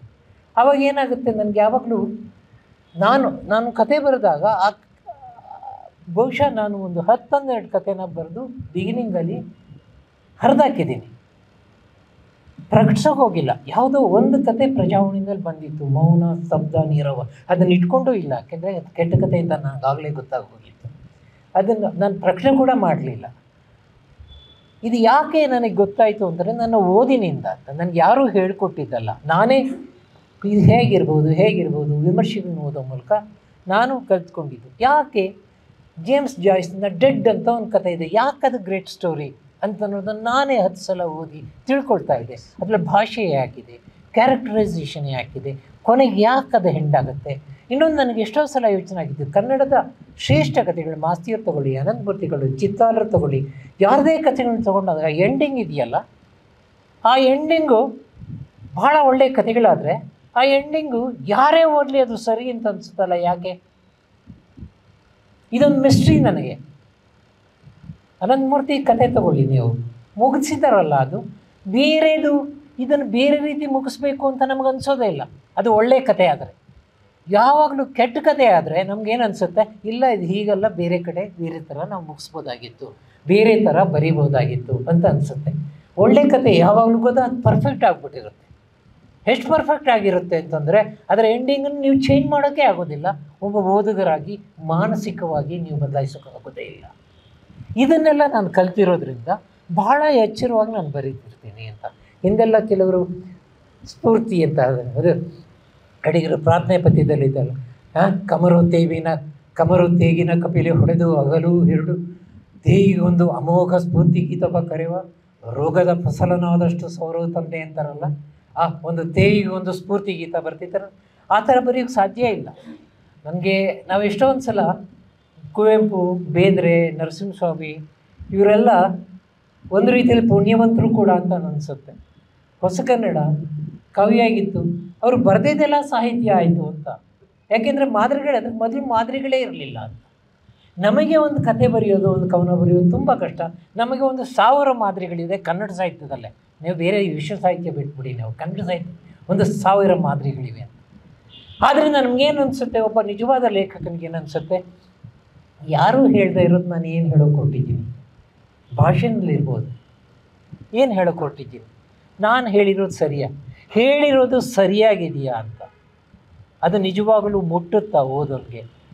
ಈ ಎಲ್ಲ ಪ್ರಶ್ನೆಗಳನ್ನು ನಾನು ಪ್ರಜ್ಞಾಪೂರ್ವಕವಾಗಿ ನಾನು ಕೇಳ್ಕೊಳ್ತೀನಿ. ಎಷ್ಟೋ ಸಲ ಒಂದು ಒಂದು ಒಂದು ಪ್ಯಾರ ಬರೆದ್ರೆ ಅವತ್ತು ನನ್ನ ಪುಣ್ಯ ಅಂತ ನಾನು ಅಂದ್ಕೊಂಡಿರೋದು ನಿಜ ನನಗೆ. ಅಂದರೆ ಅದು ಸಿಕ್ತು ಅಂತ. ಇದು ನಂದಲ್ಲ. ಮಾರ್ಕೆಸ್ ಅಂತ ನೀವು ಕೇಳಿದ್ರಲ್ಲ, ಗಾಬ್ರಿಯಲ್ ಗಾರ್ಷಿಯಾ ಮಾರ್ಕ್ಸ್, ಅವನೊಂದು ಕಡೆ ಹೇಳ್ತಾನೆ, ದಿನ ಬೆಳಗ್ಗೆ 10 ಗಂಟೆಗೆ ಹೋಗಿ ನಾನು ಟೇಬಲ್ ಮುಂದೆ ಕೂತ್ಕೊಳ್ತೀನಿ, 1 ಗಂಟೆವರೆಗೂ ಕೂತಿರ್ತೀನಿ, ಒಂದು ದಿವಸ ಒಂದು ಸೆಂಟೆನ್ಸು ಬರೆಯಲ್ಲ, ಯಾವತ್ತೋ ಒಂದು ದಿವಸ 2 ಸೆಂಟೆನ್ಸ್ ಸಿಕ್ಕಿದರೆ ಅವತ್ತು ನನ್ನ ಪುಣ್ಯ ಅಂತ ಹೇಳ್ತಾನೆ ಅವನು. ಇದೂ ನಿಜ. ಆದರೆ ನಾನು ಕ್ರೌರ್ಯ ಅಂತ ಒಂದು ಕತೆ ಇದೆ, ನಾನು 2 ದಿವಸದಲ್ಲಿ ಬರೆದೆ. ಈಗ ಅಂಥದ್ದು ನನಗೆ ಕಲಿಯೋಕ್ಕೆ ಸಾಧ್ಯವೇ ಇಲ್ಲ. ಈಗ ಒಂದು ಕತೆ ನಾನು ಬರಿಬೇಕಾದ್ರೆ ಕೆಲವು ಸಲ 6 ತಿಂಗಳಾಗತ್ತೆ, ತುಂಬ ಆಗತ್ತೆ. ಇದು ಯಾವುದು ಇದಮಿತ್ತಮ್ ಅಂತೆಲ್ಲ ಸರಿಯಲ್ಲ. ನಾನು ಬರೆಯೋ ರೀತಿಯಲ್ಲಿ ಇನ್ನೊಬ್ಬರು ಬರೆಯೋಕ್ಕೂ ಆಗಲ್ಲ, ಬರೀಬೇಕು ಅಲ್ಲಿಲ್ಲ ಅಂತ, ಅದು ಬೇರೆ ರೀತಿ. ಸರ್, ನಿಮ್ಮಿಷ್ಟದ ಪದ್ಯಗಳನ್ನು 2 ಪದ್ಯಗಳನ್ನು ಓದಿ. ಪ್ರಾಸ ಅಂತ ಪ್ರಾಸ ಗೊತ್ತಲ್ಲ? ಪ್ರಾಸ ಅಂದರೆ ಎಲ್ರಿಗೂ ಗೊತ್ತು ಅಂತ ತಿಳ್ಕೊಂಡಿದ್ದೀನಿ ಅಲ್ವಾ? ಪಾತ್ರಗೀತಿ ಪಕ್ಕ ಆದಮೇಲೆ ನೋಡಿದೇನ ಅಕ್ಕ ಬರಬೇಕು, ಅದು ಪ್ರಾಸ ಅಲ್ವಾ? ಹಸಿರು ಹಚ್ಚಿ ಚುಚ್ಚಿ ಮೇಲೆ ಕರಿಶಿಣ ಹಚ್ಚಿ ಸುತ್ತು ಕುಂಕುಮದಡಿ ಗಾಳಿ ಕೆನಿಲೇನ ಮಾಡಿದಾರ ತಾನ 106 ಪಾರು ಯಾರು ಮಾಡಿದ್ದಾರು ಏನು ಬಣ್ಣ ಬಣ್ಣ ನಡುವಿನ ಗಣ್ಣ ಪ್ರಾಸ ಅಲ್ವಾ? ಇದೊಂದು ಕವನ ಪ್ರಾಸ ಅಂತ. ಮಂದಿ ಒಂದಾಗಬೇಕಾದರೆ ಕೂಡಬೇಕು ಸಂಬಂಧ, ಮನೆ ಊರು ದೇಶಕ್ಕೂ ಇರಲಿ ಪ್ರಾಸಬಂಧ. ಪ್ರಾಸವೆಂದರೆ ಹೊಂದಬೇಕು ಒಂದಕ್ಕೊಂದು ಬಿದಿರು ಗಡುವಿಗೆ ಸ್ವರದ ಮನೆ, ಬಿದಿರ ಗಡುವಿಗೆ ಸ್ವರದ ಮನೆ. ಪಾಯಸಕ್ಕೆ ಬೆಲ್ಲ, ಸಂಜೆಗೆನ್ನಗೆ ಕೆಂಪು, ಸುಂದರ ಹೆಜ್ಜೆಗೊಂದು ಅಂದದ ಗೆಜ್ಜೆ. ಮಲ್ಲಿಗೆಗೆ ಮಲ್ಲಿಗೆಯದೇ ಪರಿಮಳ, ತುಟಿಗಳಿಗೆ ಅಳುವೋ ನಗುವೋ ಸಂದರ್ಭಕ್ಕೆ ಸಕ್ಕಂತೆ. ಕೂಡಿಕೊಂಡರೇನೇ ಪ್ರಾಸ, ಅಳುವ ಸಂದರ್ಭದಲ್ಲಿ ನಕ್ಕರೆ ಹೇಗೆ? ರಾಜಕೀಯದಲ್ಲಿ ಪಳಗಿದ ಹುರಿಯಾಳು ಬೊಬ್ಬೆ ಹಾಕುವುದನ್ನು ಬಿಟ್ಟು ಹಾಡಿದರೇನು ಚಂದ ಮಾಯಾ ಮಾಳವ ಗೌಳ ರಾಗ. ಇರಿಯಬಹುದೇ ಚೂರಿ ತನಗೆ ನೋವಾದರೆ, ಇರಿಯಬಹುದೇ ಚೂರಿ ತನಗೆ ನೋವಾದರೆ. ಹೊಂದಿಕೊಂಡಿದೆ ಮಹಾಕಾವ್ಯದ ಮಹಾಛಂದಸ್ಸಿನ ಜೊತೆ ಹನಿಗಮನ. ಡುಂಡಿರಾಜು ಬೈಕೋಬೇಡಿ. ಹೊಂದಿಕೊಂಡಿದೆ ಮಹಾಕಾವ್ಯದ ಮಹಾಛಂದಸ್ಸಿನ ಜೊತೆ ಹನಿಗಮನ. ನದಿಗಳಷ್ಟೇ ಸಾಕೆ ಸಮುದ್ರಕ್ಕೆ, ಪ್ರಾಸಕ್ಕೂ ಬೆಸಸಂಖ್ಯೆಗೂ ಎಣ್ಣೆಸೀಗೆ, ಪ್ರಾಸಕ್ಕೂ ಬೆಸಸಂಖ್ಯೆಗೂ ಎಣ್ಣೆಸೀಗೆ. ಸಮಸಂಖ್ಯೆಯಾದರೆ ಕನಸಿನಲ್ಲಾದರೂ ಸುಸಂಗತವಾಗಿದ್ದು ಬದುಕು ನವೋದಯ ನವ್ಯಕಾಲದ ಹಾಗೆ. ಕನಸಿನಲ್ಲಾದರೂ ಸುಸಂಗತವಾದೀತು ಬದುಕು ಸಮಸಂಖ್ಯೆಯಾದರೆ ನವೋದಯ ಕಾವ್ಯದ ಹಾಗೆ. ಛಂದೋಬದ್ಧ ಪ್ರಾಸ, ಒಳಪ್ರಾಸ, ಅನುಪ್ರಾಸ, ಸುಹಾಸ ಸಮಸಮನಾಗಿ ಎಡ ಬಲ. ಬಲವಿದ್ದರೇನೇ ಎಡಕ್ಕೆ ಪ್ರಾಸ ಅಥವಾ ಬಲಕ್ಕೆ, ಇಲ್ಲದಿದ್ದರೆ ಬರೀ ಪರಿಹಾಸ. ಮನುಷ್ಯರ ಪಾಡು ನೋಡಿ ಪ್ರೀತಿಸಬೇಕು, ದ್ವೇಷಿಸಬೇಕು ಒಟ್ಟಿಗೆ. ಅಳಬೇಕು, ನಗಬೇಕು ಅವೇ ಕಣ್ಣುಗಳಿಂದ. ತಲೆ ಸವರಬೇಕು, ಕಲ್ಲೆಸೆಯಬೇಕು ಅವೇ ಕಣ್ಣುಗಳಿಂದ, ಅವೇ ಕೈಗಳಿಂದ. ಕ್ಷಮಿಸಬೇಕು, ಕ್ಷಮಿಸಬೇಕು, ನೆನಪಿಟ್ಟುಕೊಳ್ಳಬೇಕು, ಮರೆತು ಬಿಡಬೇಕು. ಹೆಚ್ಚು ಕಡಿಮೆ ಆದರೆ ಪ್ರಾಸದ ಹಾರಸ. ವ್ಯವಸ್ಥೆ, ಅವ್ಯವಸ್ಥೆ, ಅರ್ಥ, ಅಪಾರ್ಥ, ಕಲೆ, ಧರ್ಮ, ನ್ಯಾಯ, ಕಾನೂನು, ಸ್ವಾತಂತ್ರ್ಯ, ಅನುಕಂಪ ಇತ್ಯಾದಿ ಇದ್ದೂ ಇಲ್ಲದಂತೆ ವ್ಯರ್ಥ. ಅದಕ್ಕೆ ನೋಡಿ ಅಪರೂಪದಲ್ಲಿ ಅಪರೂಪ ಗಾಂಧಿ, ಅಂಬೇಡ್ಕರರು ಯಾರಿದ್ದಾರೆ ಅವರಿಗೆ ಪ್ರಾಸವಾಗುವವರು. ಸರ್, ಸಾಕಷ್ಟು ಸಮಯ ಆಗಿದೆ. ನಮ್ಮ ಮುಂದೆನೂ ಸಾಕಷ್ಟು ಕವಿಗಳು, ಸಾಹಿತ್ಯ ಪ್ರೇಮಿಗಳು ಇದ್ದಾರೆ, ಅವರು ಪ್ರಶ್ನೆಗಳನ್ನು ಕೇಳಬಹುದು ಅಂತ ಅನ್ಸುತ್ತೆ. ನಮ್ಮದೊಂದು ಕೋರಿಕೆ ಇದೆ. ಪುಸ್ತಕದ ಪ್ರಥಮ ಕವನವನ್ನು ಒಮ್ಮೆ ಯಾವ ಪುಸ್ತಕ? ನಿಮ್ಮ ಕೈಯಲ್ಲಿದೆಯಲ್ಲ ಅದು ಓದಿದ್ನಲ್ಲ, ಪುಸ್ತಕ ಅಂತ ಓದಿದೆ ಮೊದಲೇ. ಅದೇ ಕಣ್ಣಿಗೆ ಕುಟ್ಟುವ ಇದು ಬಿಸಿಲು, ಮೊಟ್ಟ ಮೊಟ್ಟ ಮಧ್ಯಾಹ್ನ. ಸೋತ ಕಣ್ಣುಗಳನ್ನು ಮಿಟುಕಿಸುವ ಮಂತ್ರ. ಹೌದಾ? ಓಕೆ. ಸೋತ ಕಣ್ಣುಗಳನ್ನು ಮಿಟುಕಿಸುವ ಮಧ್ಯಾಹ್ನ ಅಂತ ಇದೇನಾ? ಅದೇನೆ ಸ್ವಲ್ಪ ನಿಧಾನವಾಗಿ ನಮಗೆ ಆಕಾಶ ಉಂಟಲ್ಲಿ. ನನ್ನ ಇದೇನು ಅಂದರೆ, ಸಾಮಾನ್ಯವಾಗಿ ಕವಿ ಸಮ್ಮೇಳನಗಳಲ್ಲಿ ಎಲ್ಲರೂ ಕೂಡ ಒಂದು ಸಾಲನ್ನು 2 ಸಲ ಓದ್ತಾರೆ. ಅದಕ್ಕೆ ನಾನು ವಿರೋಧ. ಯಾಕೆಂದರೆ ಕವನ ಒಂದು ಸಾಲು ಚೆನ್ನಾಗಿದ್ದರೆ ಒಂದೇ ಸಲ ಓದಿದರೂ ಸಾಕು. 10 ಸಲ ಅದೇ ಒಂದು ಸಾಲು ಓದಿದರೂ ಕೂಡ ಕವನ ಏನು ಚೆನ್ನಾಗಾಗಲ್ಲ. ಆದ್ದರಿಂದ ಒಂದು ಸಾಲನ್ನು ಒಂದೇ ಸಲ ನಾನು ಓದ್ತಾ ಇದ್ದೀನಿ, ದಯವಿಟ್ಟು ಕ್ಷಮಿಸಬೇಕು. ಸೋತ ಕಣ್ಣುಗಳನ್ನು ಮಿಟುಕಿಸುವ ಮಧ್ಯಾಹ್ನ, ಆಕಾಶ ಉಂಟಲ್ಲಿ ತನ್ನ ಪಾಡಿಗೆ, ಇಲ್ಲಿ ಒಣಮರದ ತುದಿಗೇರಿ ಊಳಿಡುವ ಮುದಿಗಾಳಿ. ಸೋತ ಕಣ್ಣುಗಳನ್ನು ಮಿಟುಕಿಸುವ ಮಧ್ಯಾಹ್ನ, ಟೇಬಲಿನ ಮೇಲೆ ಜೇಡಗಳಾಗಿ ಸುರಿದು ಮೂಲೆಯ ಸೇರಿ ತೂಕಡಿಸುತ್ತಿದೆ ಮೌನ. ಟೇಬಲಿನ ಮೇಲೆ ಜೇಡಗಳಾಗಿ ಸುರಿದು ಮೂಲೆಯ ಸೇರಿ ತೂಕಡಿಸುತ್ತಿರುವ ಮೌನ. ಚೌಕಗಳಲ್ಲಿ ನಿಂತ ಪ್ರತಿಮೆಗಳು ಎಷ್ಟೋ ದಿನದ ಆಸೆಯಂತೆ ಕಂಡವರನ್ನು ಕರೆದು ಮಾತಾಡಿಸುತ್ತಿವೆ. ಕೆಲವರಂತೂ ಮಳೆ ಬಂದು ಎಷ್ಟು ದಿನವಾಯಿತೆಂದು ಎಣಿಸುತ್ತಿದ್ದಾರೆ ಬೆರಳು. ಒಣಗಿದೆನೆಗಳ ನಡುವೆ ತೆವಳತೊಡಗಿದೆ ಹೊತ್ತು.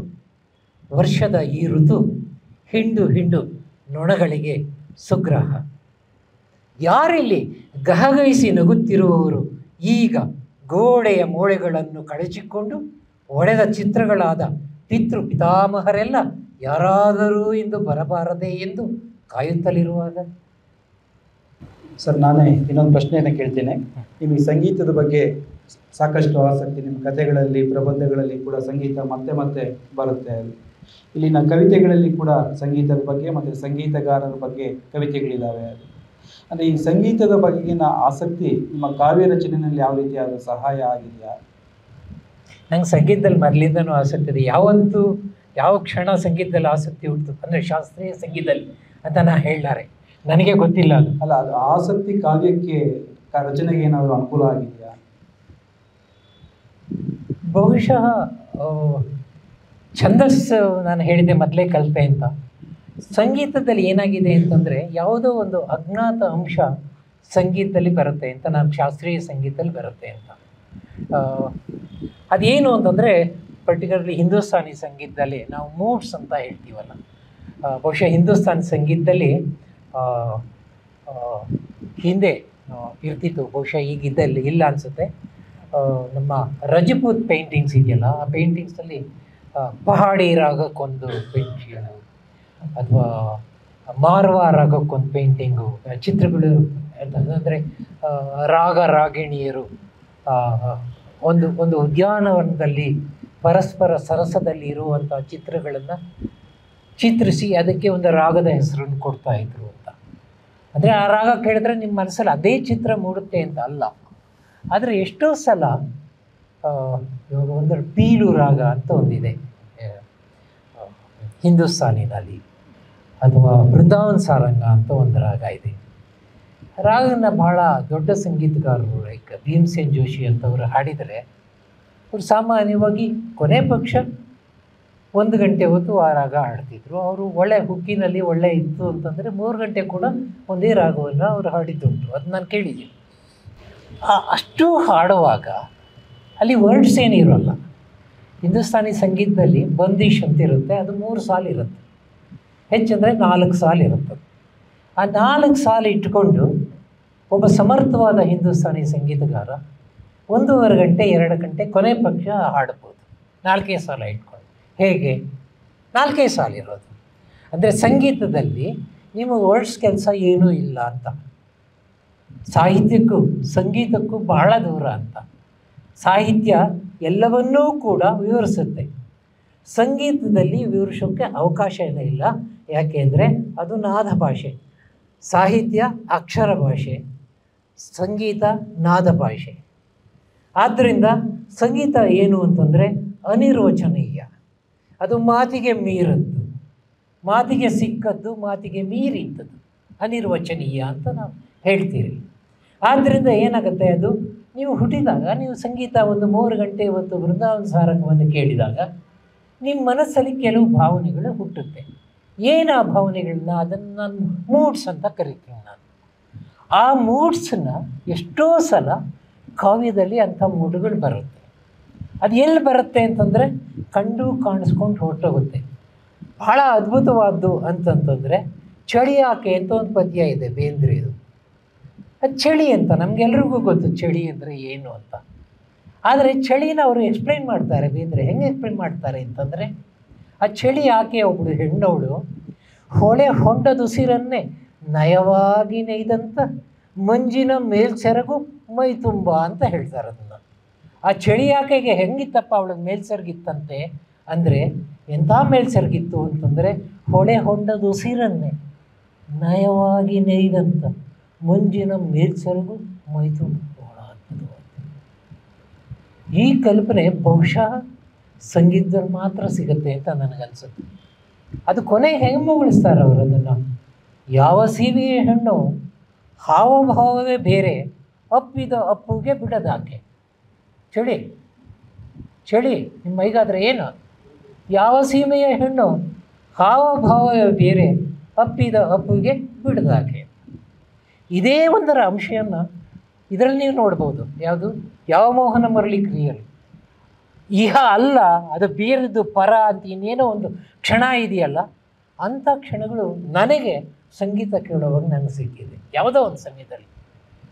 ಅಲ್ಲ, ನಿಮ್ಮ ಕವಿತೆಯಲ್ಲೇ ಬಾಲಮುರಳಿ ಕೃಷ್ಣ ಅವ್ರ ಬಗ್ಗೆನ ಇದರಲ್ಲಿ ಆ ಥರದ ಒಂದು ಸಾಲು ಬರುತ್ತೆ ಸರ್. ನೀನಿರುವುದೆಲ್ಲಿ ಭಾಷೆಗಳೆಲ್ಲ ಕೊನೆಯಾಗುವಲ್ಲಿ. ಹೌದು, ಬಹುಶಃ ಅದು ಕಾವ್ಯದ ಬಗೆಗಿನ ವ್ಯಾಖ್ಯಾನನೂ ಇರ್ಬೋದು ಅನ್ಸುತ್ತೆ. ಖಂಡಿತ. ಅಂದರೆ ಈ ಕಾವ್ಯ ಅಂದರೆ ತಗೊಳ್ಳಿ ಅಂತ ನಾನು ಹಿಂದೆ ಒಂದು ಸಲ ಹೇಳಿದೆ, ಈ ಸಾಹಿತ್ಯ ಅನ್ನೋದು ಇದೆಯಲ್ಲ, ಇದೊಂದು ವಿಚಿತ್ರ ಕಲಾ ಪ್ರಕಾರ ಅಂತ ನಾನು ತಿಳ್ಕೊಂಡಿದ್ದೀನಿ. ಯಾಕೆ ಅಂತಂದರೆ, ನಾವು ನೀವು ಬೀದಿಲಿ ಹೋಗೋರು ಮನೆಯಲ್ಲಿ, ಅಂಗಡಿನಲ್ಲಿ, ಹೋಟ್ಲುಗಳಲ್ಲಿ ಮಾತಾಡೋದು ಅದೇ ಭಾಷೆ.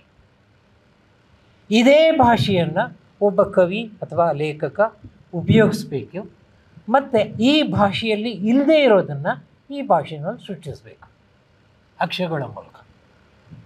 ಈ ಭಾಷೆನೇ ಅದೇ ಭಾಷೆನೇ. ಆ ಭಾಷೆನಲ್ಲಿ ಮೊದಲಿಲ್ಲ.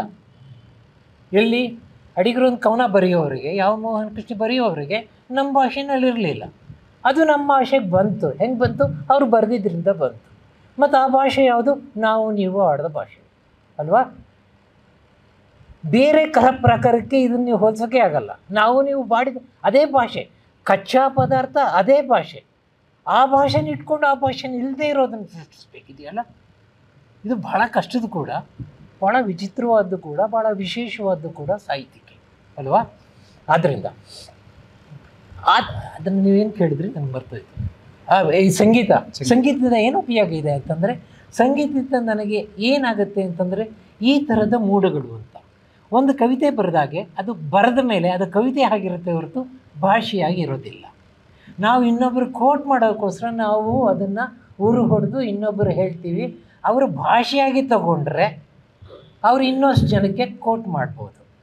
ಇದು ನೀತಿ ಇದ್ದಂಗೆ. ನೀತಿ ಏನು ಮಾಡೋದು? ಯಾವಾಗಲೂ ನಾವು ಇನ್ನೊಬ್ಬರಿಗೆ ಹೇಳಲಿಕ್ಕೆ, ನಮಗಲ್ಲ ಯಾವಾಗಲೂ ನೀತಿ ಅಲ್ವಾ? ನೀತಿ ಇರೋದು ಯಾವಾಗ? ನಮಗಂತೂ ಖಂಡಿತ ಅಲ್ಲ. ನಾವು ನೀತಿ ಅಂತ ತಿಳ್ಕೊಂಡಿದ್ದೀವಿ, ನಮಗಲ್ಲ. ಅದು ಬೇರೆಯವ್ರಿಗೆ ಹೇಳಲಿಕ್ಕೆ. ಅದಕ್ಕೇನಾಗಬೇಕು? ನಮಗೆ ಒಂದು ಲಯಬದ್ಧವಾದ್ದು ಬೇಕು. ತುಂಬಿದ ಕೊಡ ತುಳುಕುವುದಿಲ್ಲ ಅಂತಲೇ ಆಗಬೇಕು ಅಲ್ವಾ? ಕ್ಲೀಶೆಗಳು ಬೇಕು. ಅದು ಕ್ಲೀಶೆಗಳಾಗುತ್ತೆ, ಉಪಯೋಗ ಆಗುತ್ತೆ. ಅದು ಏನಾಗುತ್ತೆ? ಅದು ಕ್ಲೀಶೆಯಾಗಿ ಉಳಿದೇ ಇರುತ್ತೆ. ಅದು ತುಂಬಿದ ಕೊಡ ತುಳುಕುವುದಿಲ್ಲ ಅಂತನ್ನೋದು ಅದರ ಕೊನೆ ಪುರ್ತ. ದೇವನೊಬ್ಬ ನಾಮ ಹಲವು, ಆಯಿತಾ? ಎಲ್ಲರೂ ಹೇಳ್ತಾರೆ ಅದನ್ನು, ದೇವನೊಬ್ಬ ನಾಮ ಹಲವು. ಅದರ ಅಂತರಾರ್ಥ ಏನಿದೆ ಅಂತಂತಂದರೆ, ಹೌದಾ, ದೇವನೊಬ್ಬನಾದರೆ ಇಷ್ಟು ನೂರಾರು ದೇವರುಗಳು ಯಾಕೆ ಬೇಕು ಅಂತ ಪ್ರಶ್ನೆ ಬಂದಾಗ ಆ ಸಾಲಿಗೆ ಬೇರೆಯೇ ಅರ್ಥ ಬರುತ್ತೆ ಅಲ್ವಾ? ಆ ಸಾಲನ್ನು ಬೇರೆ ರೀತಿ ನಾವು ಯೋಚನೆ ಮಾಡ್ತೀವಿ. ಆದರೆ ಅದನ್ನು ಯೋಚನೆ ಮಾಡೋಕ್ಕೆ ನಾವು ಹೋಗೋದಿಲ್ಲ. ದೇವನೊಬ್ಬ ನಾಮ ಹಲವು ಅಂತ ಹೇಳಿಬಿಡ್ತಾರೆ. ಆದರೆ ಕಾವ್ಯ ಹಾಗಿರಲ್ಲ. ಅದು ಅಕ್ಷರಗಳಾಗಿ ಇಲ್ಲಿದ್ದರೂ ಕೂಡ, ಅಕ್ಷರಗಳಾಗಿ ಭಾಷೆಯಲ್ಲಿ ಹುಟ್ಟಿದ ಮೇಲೆ ಅದು ಕಾವ್ಯವಾಗಿ ಉರಿಯುತ್ತೆ ಹೊರತು ಅಕ್ಷರಗಳಾಗಿ ಉಳಿದಿರೋಲ್ಲ ಅಂತ ನಾನು ತಿಳ್ಕೊಂಡಿದ್ದೀನಿ. ಅದು ಭಾಷೆಯ ಒಂದು ಕಾಯ ಆಗಿರುತ್ತೆ ಹೊರತು ಸ್ವತಃ ಭಾಷೆಯಷ್ಟೇ ಆಗಿರಲ್ಲ ಅಂತ ನಾನು ತಿಳ್ಕೊಂಡಿದ್ದೇನೆ. ಇಂಥ ಭಾಷೆಯಲ್ಲಿದ್ದು ಭಾಷೆ ಕೇವಲ ಭಾಷೆಯಾಗಿರದ ಕಾವ್ಯಕ್ಕೆ ಯಾವುದೋ ಒಂದು ವಿಶಿಷ್ಟವಾದ ಮೂಡುಗಳನ್ನು ಹಿಡಿಯೋದಕ್ಕೆ ಸಾಹಿತ್ಯಕ್ಕಿಂತ ಹೆಚ್ಚಾಗಿ ನನಗೆ ಸಂಗೀತ ಒದಗಿ ಬಂದಿದೆ ಅಂತ ನಾನು ಧಾರಾಳವಾಗಿ ಹೇಳ್ಬೋದು. ಸಂಗೀತದ ಬಗೆಗಿನ ಒಂದು ಕವಿತೆ ಓದೋದು ಚೆನ್ನಾಗಿರುತ್ತೆ. ಇದು ಬಾಲಮುರಳಿ ಕೃಷ್ಣ ಅವರ ಬಗ್ಗೆ ನಾನು ಬರೆದ ಒಂದು ಕವನ.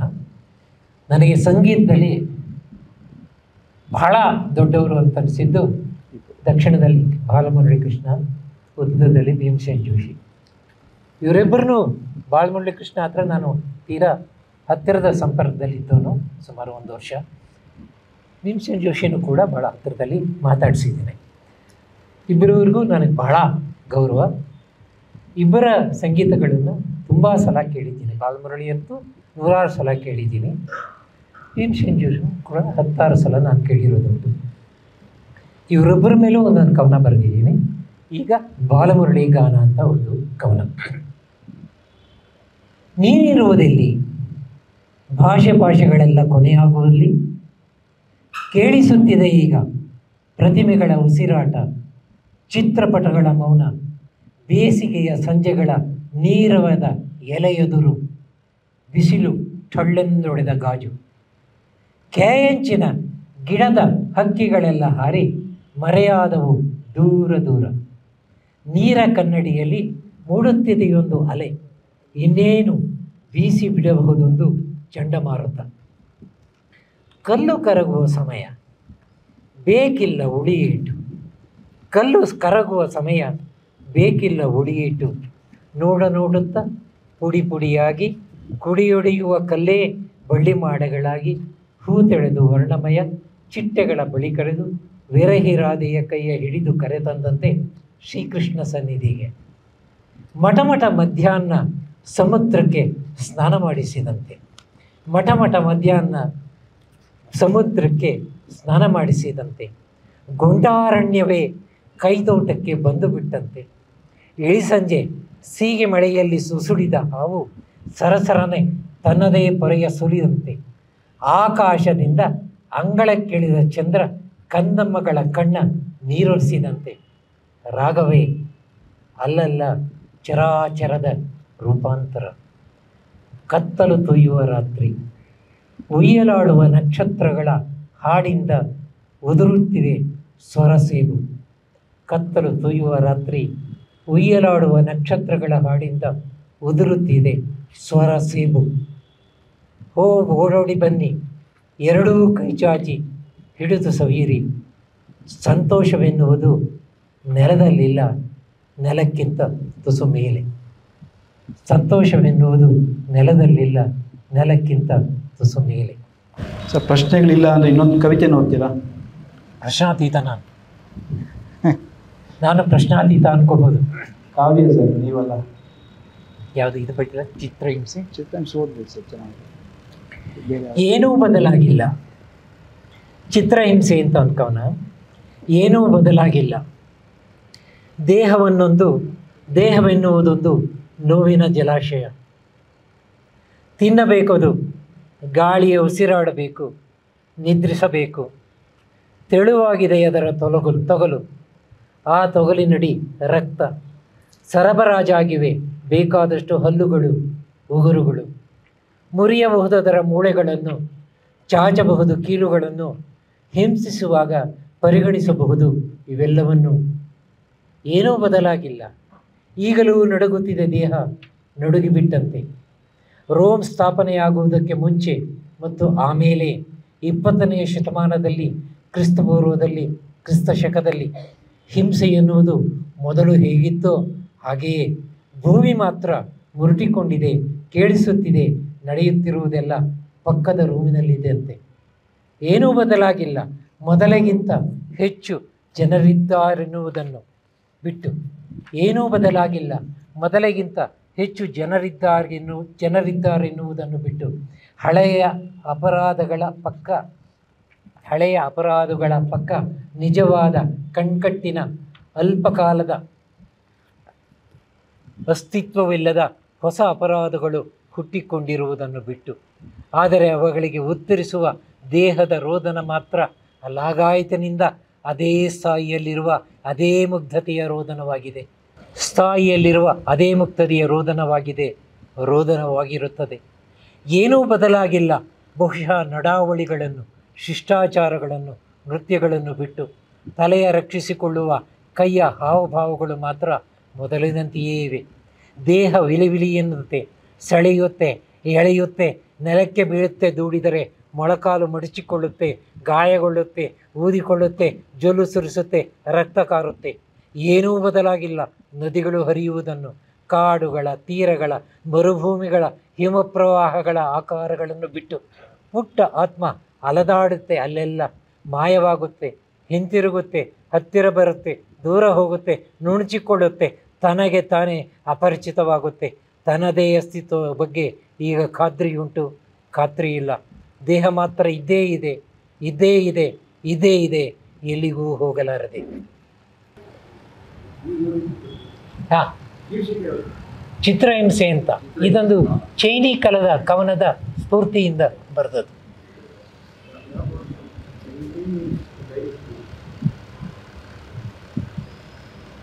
ಹೇಳಿ ಸರ್ ಮತ್ತೆ. ಅಲ್ಲ, ಅವರು ಹೇಳೋಕ್ಕಲ್ಲ, ಅವರು ಮೈಕ್ ತಗೊಳ್ಳಿ, ಆಫ್ ಮಾಡೋಕ್ಕೋಸ್ಕರ ಬಂದಿದ್ದೀರಲ್ಲ. ಹಾಂ, ಮುಗೀತು ಸರ್. ಸರ್ ಮತ್ತೆ ಯಾವ್ದಾದ್ರು ನಿಮ್ಮ ಇಷ್ಟದ ಪದ್ಯವನ್ನು ಪದ್ಯ ಓದಲ್ಲ? ಯಾವ್ದು ಬೇಕಾದರೂ ಓದಿ. ಜಿರಾಫೆ ಓದ್ತೀರಾ? ಮಂಚ. ಹಾಂ ಹಾಂ, ಪ್ರಕೃಷ್ಟಸ್ ಮಂಚ ಅದರಲ್ಲೇ ಇದೆ. ಈಗ ನಮ್ಮಲ್ಲಿ ಕಳೆದ ಕೆಲವು ವರ್ಷಗಳಿಂದ ಏನು ಏಕರೂಪ ಸಂಸ್ಕೃತಿ ಬರ್ತಾ ಇದೆ. ಎಲ್ಲವನ್ನು ಒಂದೇ ಥರ, ಒಂದೇ ಸಂಸ್ಕೃತಿಗೆ, ಒಂದೇ ಇದಕ್ಕೆ ಬಿಡಬೇಕು ಅಂತ ಮಾಡ್ತಿದ್ದಾರೆ. ಅದನ್ನು ನಾವು ಕಟ್ಟಾಗಿ ವಿರೋಧಿಸಬೇಕು ಅಂತೆಲ್ಲ ಮಾತುಗಳೆಲ್ಲ ನಾವು ಕೇಳ್ತಾ ಇದ್ದೀವಲ್ಲ, ನಿಜ ಅಲ್ವಾ? ನಮ್ಮದು ವೈವಿಧ್ಯಮಯವಾದ ದೇಶ. ಆದ್ದರಿಂದ ಒಂದೇ ಏಕರೂಪ, ನಾಗರಿಕ ಸಂಹಿತೆ ತರ್ತಾ ಇದ್ದಾರೆ. ಇದು ತಪ್ಪು ಅಂತೆಲ್ಲ ಭಾಳ ಚರ್ಚೆಗಳಾಗ್ತಾ ಇರೋ ಸಮಯದಲ್ಲಿ ನಾನು ಬರೆದ ಒಂದು ಪದ್ಯ. ಇದಕ್ಕೆ ಮೂಲವಾದದ್ದು ಪ್ರಾಚೀನ ಗ್ರೀಸಿನಲ್ಲಿದ್ದಂಥ ಒಂದು ಕತೆ. ಪ್ರಕೃಷ್ಟಸ್ ಅಂತ ಒಬ್ಬ ಪ್ರಾಚೀನ ಗ್ರೀಸ್ನಲ್ಲಿದ್ದ. ಅವನೊಬ್ಬ ದರೋಡೆಕೋರ ಗ್ರೀಕರ ಕಾಲದಲ್ಲಿ. ಅವನಿಗೇನಪ್ಪ ಹುಚ್ಚು ಅಂತಂದರೆ, ಸಾದಿ ಬೀದರ್ ಸಿಕ್ಕೋರ್ನೆಲ್ಲ ಹಿಡ್ಕೊಂಡ್ಬರ್ತಾ ಇದ್ದ. ಅವನೊಂದು ಮಂಚ ಇಟ್ಕೊಂಡಿದ್ದ. ಆ ಮಂಚದಕ್ಕಿಂತ ಜಾಸ್ತಿ, ಅದು ಮಂಚದ ಮೇಲೆ ಮಲಗಿಸ್ತಾ ಇದ್ದ. ಆ ಮಂಚದಕ್ಕಿಂತ ಜಾಸ್ತಿ ಕಾಲ ಉದ್ದ ಇದ್ದರೆ ಆ ಕಾಲುಗಳನ್ನು ಕತ್ತರಿಸ್ತಾ ಇದ್ದ. ಆ ಮಂಚಕ್ಕಿಂತ ಕಡಿಮೆ ಇದ್ದರೆ ಮನುಷ್ಯರನ್ನ, ಅವರ ಕಾಲುಗಳನ್ನ, ತಲೆಯನ್ನು ಎಳೆದು ಉದ್ದ ಮಾಡ್ತಾ ಇದ್ದ. ಇದು ಪ್ರಾಚೀನ ಗ್ರೀಸ್ನಲ್ಲಿ ಇರುವಂಥ ಒಂದು ಕಥೆ. ಇದನ್ನು ಆ ಸಮಯದಲ್ಲಿ ನನಗೆ ನಮ್ಮಲ್ಲಿ ಭಾಳ ಚರ್ಚೆ ಆಗ್ತಾ ಇದ್ದಲ್ಲ, ಏಕರೂಪ ನಾಗರಿಕ ಸಂಹಿತೆ ಬರ್ತಾ ಇದೆ, ಇದನ್ನು ನಾವು ಸಂಪೂರ್ಣವಾಗಿ ವಿರೋಧಿಸಬೇಕು ಅಂತಂದಾಗ ನನಗೆ ಆ ಕತೆ ನೆನಪಾಗಿ ನಾನು ಬರೆದ ಕವಿತೆ ಇದು. ಪ್ರಕೃಷ್ಟಸ್ ಮಂಚ. ಗ್ರೀಕರ ಒಂದು ದಂತಕಥೆಯ ಪ್ರಕಾರ ಪ್ರಕೃಷ್ಟೆಂಬ ಅಟ್ಟಿಕಾದ ದರೋಡೆಕೋರ ಯಾರು ಸಿಕ್ಕಿದರೂ ತನ್ನ ವಶಕ್ಕೆ ಹೊತ್ತು ಹಾಕುತ್ತಿದ್ದ ಕಬ್ಬಿಣದೊಂದು ಮಂಚಕ್ಕಿಂತ ಯಾರೇ ಇದ್ದರೂ ಉದ್ದ ಅವರ ಉದ್ದವನ್ನು ಕತ್ತರಿಸಿ ಬಿಡುತ್ತಿದ್ದ. ಮಂಚದಷ್ಟು ಉದ್ದವಿಲ್ಲದವರನ್ನು ಉದ್ದಕ್ಕೆ ಎಳೆದೆಳೆದು ಹಿಂಸಿಸುತ್ತಿದ್ದ. ಅವನ ಆ ಪ್ರಕ್ರಿಯೆಯಲ್ಲಿ ಒಬ್ಬರೂ ಬದುಕು ಉಳಿಯದೆ ಸತ್ತು ಬಿಡುತ್ತಿದ್ದರು. ಥೆಸಿಯಸ್ ಅಂತ ಇನ್ನೊಬ್ಬ, ಅವನನ್ನು ಕೊಂದನೇನೋ ಸರಿ. ಥೆಸಿಯಸ್ ಅಂತ ಒಬ್ಬ ಕೊನೆಗೆ ಆ ದರೋಡೆಕೋರನ್ನ ಕೊಲ್ತಾನೆ. ಥೆಸಿಯಸ್ ಅವನನ್ನು ಕೊಂದನೇನೋ ಸರಿ, ಆದರೆ ಜನನಾಯಕರಿಗೆಲ್ಲ ಅವನೇ ಮಾದರಿ. ಎಲ್ಲರನ್ನೂ ಒಂದೇ ವಿಚಾರಕ್ಕೆ ಬಗ್ಗಿಸುವ, ಬಡಿದು ಕಡಿದು ಒಂದೇ ಪ್ರಮಾಣಕ್ಕೆ ಬಗ್ಗಿಸುವ ಪ್ರಕೃಷ್ಟಸ್ ಮಂಚ ಎಂಥ ಸತ್ಪರಿಣಾಮ, ಮನುಷ್ಯನಾಗುವುದಕ್ಕೆ ಪರಿಪೂರ್ಣ. ಇದ್ದರಷ್ಟು ಚೆನ್ನ, ಎಲ್ಲರೂ ಒಂದೇ ರೀತಿ, ಅದಕ್ಕೆ ಬೇಕೇ ಬೇಕು ಹಲವರ ಆಹುತಿ. ಇನ್ನೊಂದು ಪದ್ಯ ರಾಜಂದು ಒಂದು ಪದ್ಯ. ಇದಕ್ಕೆ ತೀರಾ ಹತ್ತಿರದಾಗಿ ಇನ್ನೊಂದು ಪದ್ಯ ಹೋಗಿ ಓದಿಸ್ಬಿಡ್ತೀನಿ. ಒಂದು ಗಪದ್ಯ ಇದೆ ನೋಡಿ. ಗದಿವೆ ಕೊಲ್ಲುವ ದಿನ ಅಂತ. ಯೂನಿ ಡೇನಿಯಲ್ ಅಂತ ಒಬ್ಬ ರಷ್ಯನ್ ಕಥೆಗಾರ, ಕವಿ, ಅವನು ಜೈಲಿಗೆ ಹಾಕಿದ್ರು. ಯೂನಿ ಡೇನಿಯಲ್ ಎಂಬ ರಷ್ಯನ್ ಲೇಖಕ ಸ್ಟಾಲಿನನ ಕಾಲದಲ್ಲಿ ಬರೆದ ಒಂದು ಕಥೆಯಲ್ಲಿ ಮಾಸ್ಕೋ ರೇಡಿಯೋ ಒಂದು ದಿನ ಬಿತ್ತರಿಸುವ ಪ್ರಕಟಣೆ ಇದು. ಸೋವಿಯತ್ ಒಕ್ಕೂಟದ ಸರ್ವೋಚ್ಚ ಸೋವಿಯತ್ತಿನ ಕೇಂದ್ರ ಸಮಿತಿ ಆಗಸ್ಟ್ 10, 1960 ಭಾನುವಾರವನ್ನು ಸಾರ್ವಜನಿಕ ಕೊಲೆಯ ದಿನವೆಂದು ಘೋಷಿಸಿದೆ. ಅಂದು ಬೆಳಗ್ಗೆ 6 ಗಂಟೆಯಿಂದ ನಡುರಾತ್ರಿಯವರೆಗೆ 16 ವರ್ಷ ದಾಟಿದ ನಾಗರಿಕರು ತಮಗಿಷ್ಟ ಬಂದ ಯಾರನ್ನು ಬೇಕಾದರೂ ಕೊಂದು ಹಾಕಬಹುದು, ಪೊಲೀಸರನ್ನು ಮತ್ತು ಸಶಸ್ತ್ರ ಪಡೆಗಳವರನ್ನು ಬಿಟ್ಟು. ಕಥೆಯ ನಾಯಕ ಅನಾತೋಲಿ ನಿಕೊಲಾಯೆವಿಚ್ ತೋಲಿಯಾ ಮೊದಲು ಈ ಪ್ರಕಟಣೆಯನ್ನು ಗಂಭೀರವಾಗಿ ತೆಗೆದುಕೊಳ್ಳಲಿಲ್ಲ. ಆದರೆ ಅವನ ಪ್ರೇಯಸಿ ಜೋಯಾ ತನ್ನ ಗಂಡನನ್ನು ಕೊಲ್ಲಬಯಸುವ ವಿಚಾರವನ್ನು ಹೇಳಿದ್ದೇ ಅವನು ಹೌಹಾರುತ್ತಾನೆ. ನಾನು ಕೊಲ್ಲದಿದ್ದರೂ ಇತರರಿಗೆ ಕೊಲ್ಲುವ ಇರಾದೆ ಇರಬಹುದಲ್ಲವೇ ಎಂದುಕೊಂಡು ಅವನು ತನ್ನ ಶತ್ರುಗಳ ಪಟ್ಟಿಯನ್ನು ಪರಾಂಬರಿಸುತ್ತಾನೆ. ಅವನನ್ನು ಕೊಂದರೆ ಹೇಗೆ? ಇಲ್ಲ, ಅವನನ್ನು ಕೊಲ್ಲಲು ಮನಸ್ಸತ್ತಾಗಲಿಲ್ಲ. ಇವನನ್ನು ಕೊಂದರೆ ಹೇಗೆ? ಇಲ್ಲ, ಇವನು ಹೆದರಬುಕ್ಕ ಆ ಇನ್ನೊಬ್ಬನನ್ನು. ಓಹೋ, ಅವನ ತಲೆಯನ್ನು ದೊಡ್ಡದೊಂದು ಕಲ್ಲಿನಿಂದ ಜಗ್ಗಿ ಹಾಕಿದರೆ ಅವರು ತನ್ನ ಶತ್ರುಗಳಲ್ಲ, ನಾನು ಅವರ ಶತ್ರುವೋ ಏನೋ. ಕೊಲ್ಲಬೇಕಾದವನು ಶತ್ರುವೇ ಆಗಿರಬೇಕೆ? ಬೀದಿಯಲ್ಲಿ ಅಲಮಾರಿಯೋ ಕುಡುಕನೋ ಹುಚ್ಚನೋ ನಾನು ನೆಲಕ್ಕೆ ಬಿದ್ದು ರಕ್ತ ಕಾರುತ್ತಾ ವಿಲಿವಿಲಿ ಒದ್ದಾಡುವಂತೆ ಪಿಸ್ತೂಲಿನಿಂದ ನನ್ನನ್ನೇ ಕೊಂದು ಬಿಟ್ಟರೆ? ಇಲ್ಲ, ಯಾರೂ ನನ್ನನ್ನು ಕೊಲ್ಲುವುದಕ್ಕೆ ಬಿಡುವುದಿಲ್ಲ. ಅಡಗಿಕೊಳ್ಳುತ್ತೇನೆ, ಯಾರ ಕೈಗೂ ಸಿಕ್ಕದಂತೆ. ನನಗೆ ಸಾಯುವುದಕ್ಕೆ ಇಷ್ಟ ಇಲ್ಲ, ಬದುಕಿರಬೇಕು. ಒಂದು ನಾಯಿಯ ಹಾಗಾದರೂ ಸರಿ ಬದುಕಿರಬೇಕು. ಆಗಸ್ಟ್ 10 ನಾನು ಬದುಕಿ ಉಳಿಯುವುದಕ್ಕಾಗಿಯೇ ನನ್ನ ರೂಮನ್ನು ಬಿಟ್ಟು ಹೊರಗೆ ಹೋಗಬಾರದು. ಹೀಗೆ ಅವನ ಮನಸ್ಸಿನೊಳಗೆ ಒಂದು ಕೋಲಾಹಲವೇ ನಡೆದು ಹೋಗುತ್ತದೆ. ಆದರೆ ಆಗಸ್ಟ್ 10 ಯಾರೂ ಯಾರನ್ನೂ ಕೊಲ್ಲುವುದಿಲ್ಲ. ನಾನು ಈ ಕಥೆಯನ್ನು ಓದಿದ್ದು 1968 ಹಿಂದೆ. ಆಗ ಅವತ್ತೊಂದು ದಿನ ಮಾತ್ರ ಕೊಲ್ಲುವುದಕ್ಕೆ ರಜೆ ಎಂದು ಓದಿಕೊಂಡಂತೆ ನಾನು.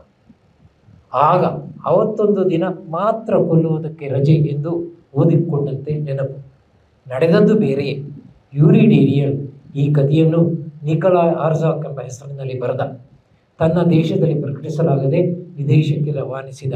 ಸೋವಿಯತ್ ಯೂನಿಯನ್ನಿನ ಮಹಾನ್ ಪ್ರಭುತ್ವಕ್ಕೆ ಈ ಸಂಗತಿ ತಿಳಿಯದಿದ್ದೇ ಸೋವಿಯತ್ ವಿರೋಧಿ ಪ್ರಚಾರ ಮಾಡಿದನೆಂದು ಆರೋಪದ ಮೇಲೆ ಆತನನ್ನು ಬಂಧಿಸಿ 5 ವರ್ಷ ಕಠಿಣ ಶಿಕ್ಷೆ ವಿಧಿಸಲಾಯಿತು.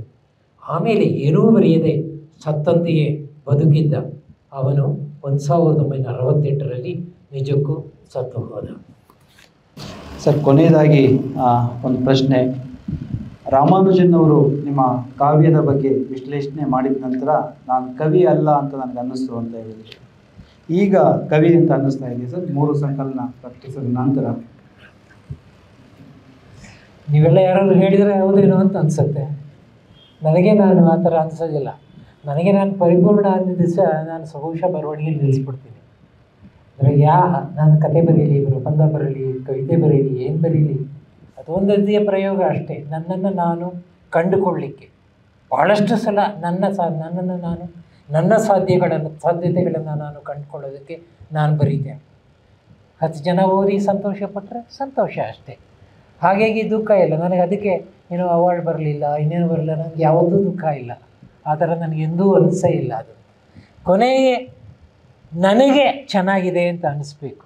ನನಗೆ ಚೆನ್ನಾಗಿದೆ ಅಂತ ಹೇಗೆ ಅನಿಸುತ್ತೆ ಅಂತಂದರೆ, ಚೆನ್ನಾಗಿರೋದು 10, 12, 100, 200 ನನಗೆ ಗೊತ್ತಿರೋದ್ರಿಂದ ಆ ಮಟ್ಟಕ್ಕೆ ಇದು ಬಂದಿದೆಯಾ, ಅಷ್ಟು ಮಟ್ಟಿಗೆ ನಾನು ಯಶಸ್ವಿಯಾಗಿದ್ದೀನ ಅಂತ ಅನಿಸಿದರೆ ನನಗೆ ತೃಪ್ತಿಯಾಗುತ್ತೆ.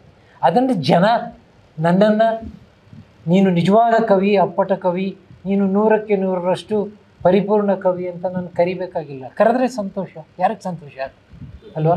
ಯಾರೋ ಹೊಗಳಿದರೆ ನಮ್ಮ ಕಿವಿ ಬರಿಗಿವಿಯ ನಗಲವಾಗಿಸದೆ ಚಪ್ಪಾಳೆ ಅಂತ DVGದೊಂದು ಏನು ಅಂತ. ಆ DVG ಒಂದು ಕಡೆ ಬರೀತಾರೆ, ನಾವು DVGನೇ ಸರಿಯಾಗಿ ಓದಿಲ್ಲ ಅಂತ. ಹಗುರಾದ ಭಾವಗಳು, ಹಗುರಾದ ಮಾತುಗಳು, ನವರಾದ ಭಾವಗಳು, ಚೈತ್ರ ಸಂಜೆಯಲ್ಲಿ ಮೆಲುಮೆಲನೆ ಸುಳಿದು ತಾಗುವೆಲರಿನ ಲಘುವಿಲಾಸಗಳು ತರ್ಜುಮೆಗೆ ಸಿಕ್ಕುವವೇ ಬೇರೆ ಭಾಷೆಯಲ್ಲಿ. ನೀನು ಒಳ್ಳೆ ಕವನ ಅಲ್ವಾ? ಸೊ ಹಾಗೆ ಗೊತ್ತಿಲ್ಲ ನಮಗೆ ನಾವು ನಿಜವಾದ ಕವಿನ ಅಂತ ನಮಗೆ ಗೊತ್ತಿಲ್ಲ. ಬಹುಶಃ ಅದು ಸರಿಯಾಗಿ ನಾವು ಗೊತ್ತಾಗ್ಬಿಟ್ರೆ ನಾವು ಬರೆಯೋದು ನಿಲ್ಲಿಸ್ಬಿಡ್ತೀವಿ ಅಂತ ಅಲ್ವಾ? ಯಾಕೆ ಈ ಋಷಿಗಳು ಅವರೆಲ್ಲ 100 ವರ್ಷ 1000 ವರ್ಷ ತಪಸ್ ಮಾಡಿದ್ರು ಅಂತಂದರೆ ಅವ್ರಿಗೆ ಸಿದ್ಧಿಸ್ಲಿಲ್ಲ ಅಂತ, ತಪಸ್ ಮಾಡ್ತಾನೆ ಹೋದ್ರು ಅವರು ಅಂತ ಅಲ್ವಾ? ಸರ್, ಸುಮಾರು 1.5 ಗಂಟೆಗಳ ಕಾಲ ನಿಮ್ಮ ಕವಿತೆಗಳ ಬಗ್ಗೆ ಮತ್ತು ಕಾವ್ಯ ವಿಚಾರಗಳ ಬಗ್ಗೆ ನಮ್ಮ ಜೊತೆ ಹಂಚಿಕೊಂಡಿದ್ದಕ್ಕೋಸ್ಕರ ಧನ್ಯವಾದಗಳು ಸರ್. ಕೊನೆಯದಾಗಿ ಒಂದು ಕವಿತೆಯ ಮುಖಾಂತರನೇ ಈ ಕಾರ್ಯಕ್ರಮ ಮುಗಿಸ್ಬೋದು ಅಂತ ಅನಿಸುತ್ತೆ. ಸರ್, ನೀವು ನಿಮ್ಮದಲ್ಲದ ನಿಮ್ಮ ಇಷ್ಟದ ಒಂದು ಕವಿತೆಯನ್ನು ನಮಗೆ ಪ್ರಸ್ತುತಪಡಿಸುವ ಮುಖಾಂತರ ಈ ಕಾರ್ಯಕ್ರಮ ಮುಗಿಸ್ಬೇಕು.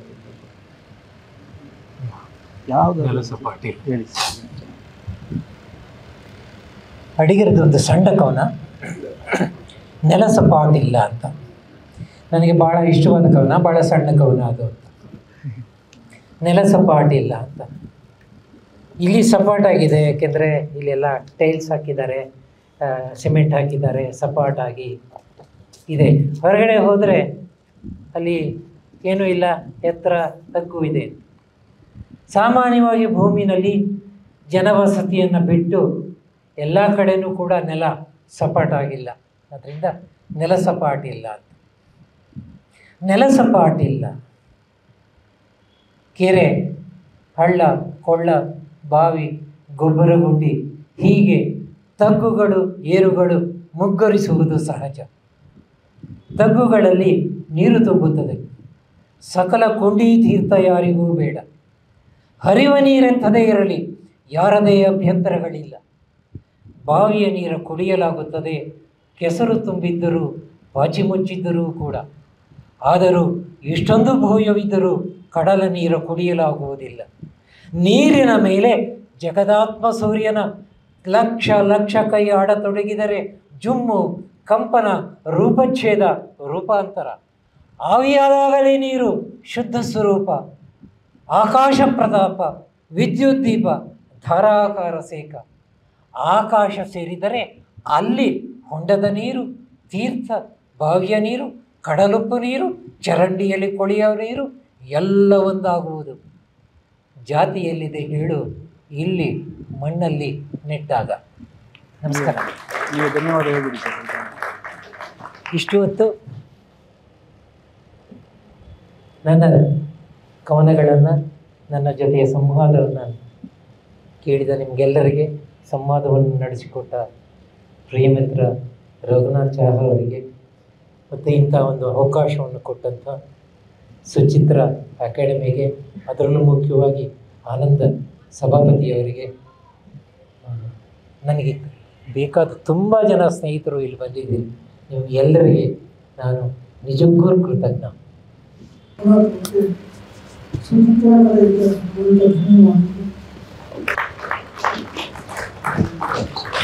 Thank you.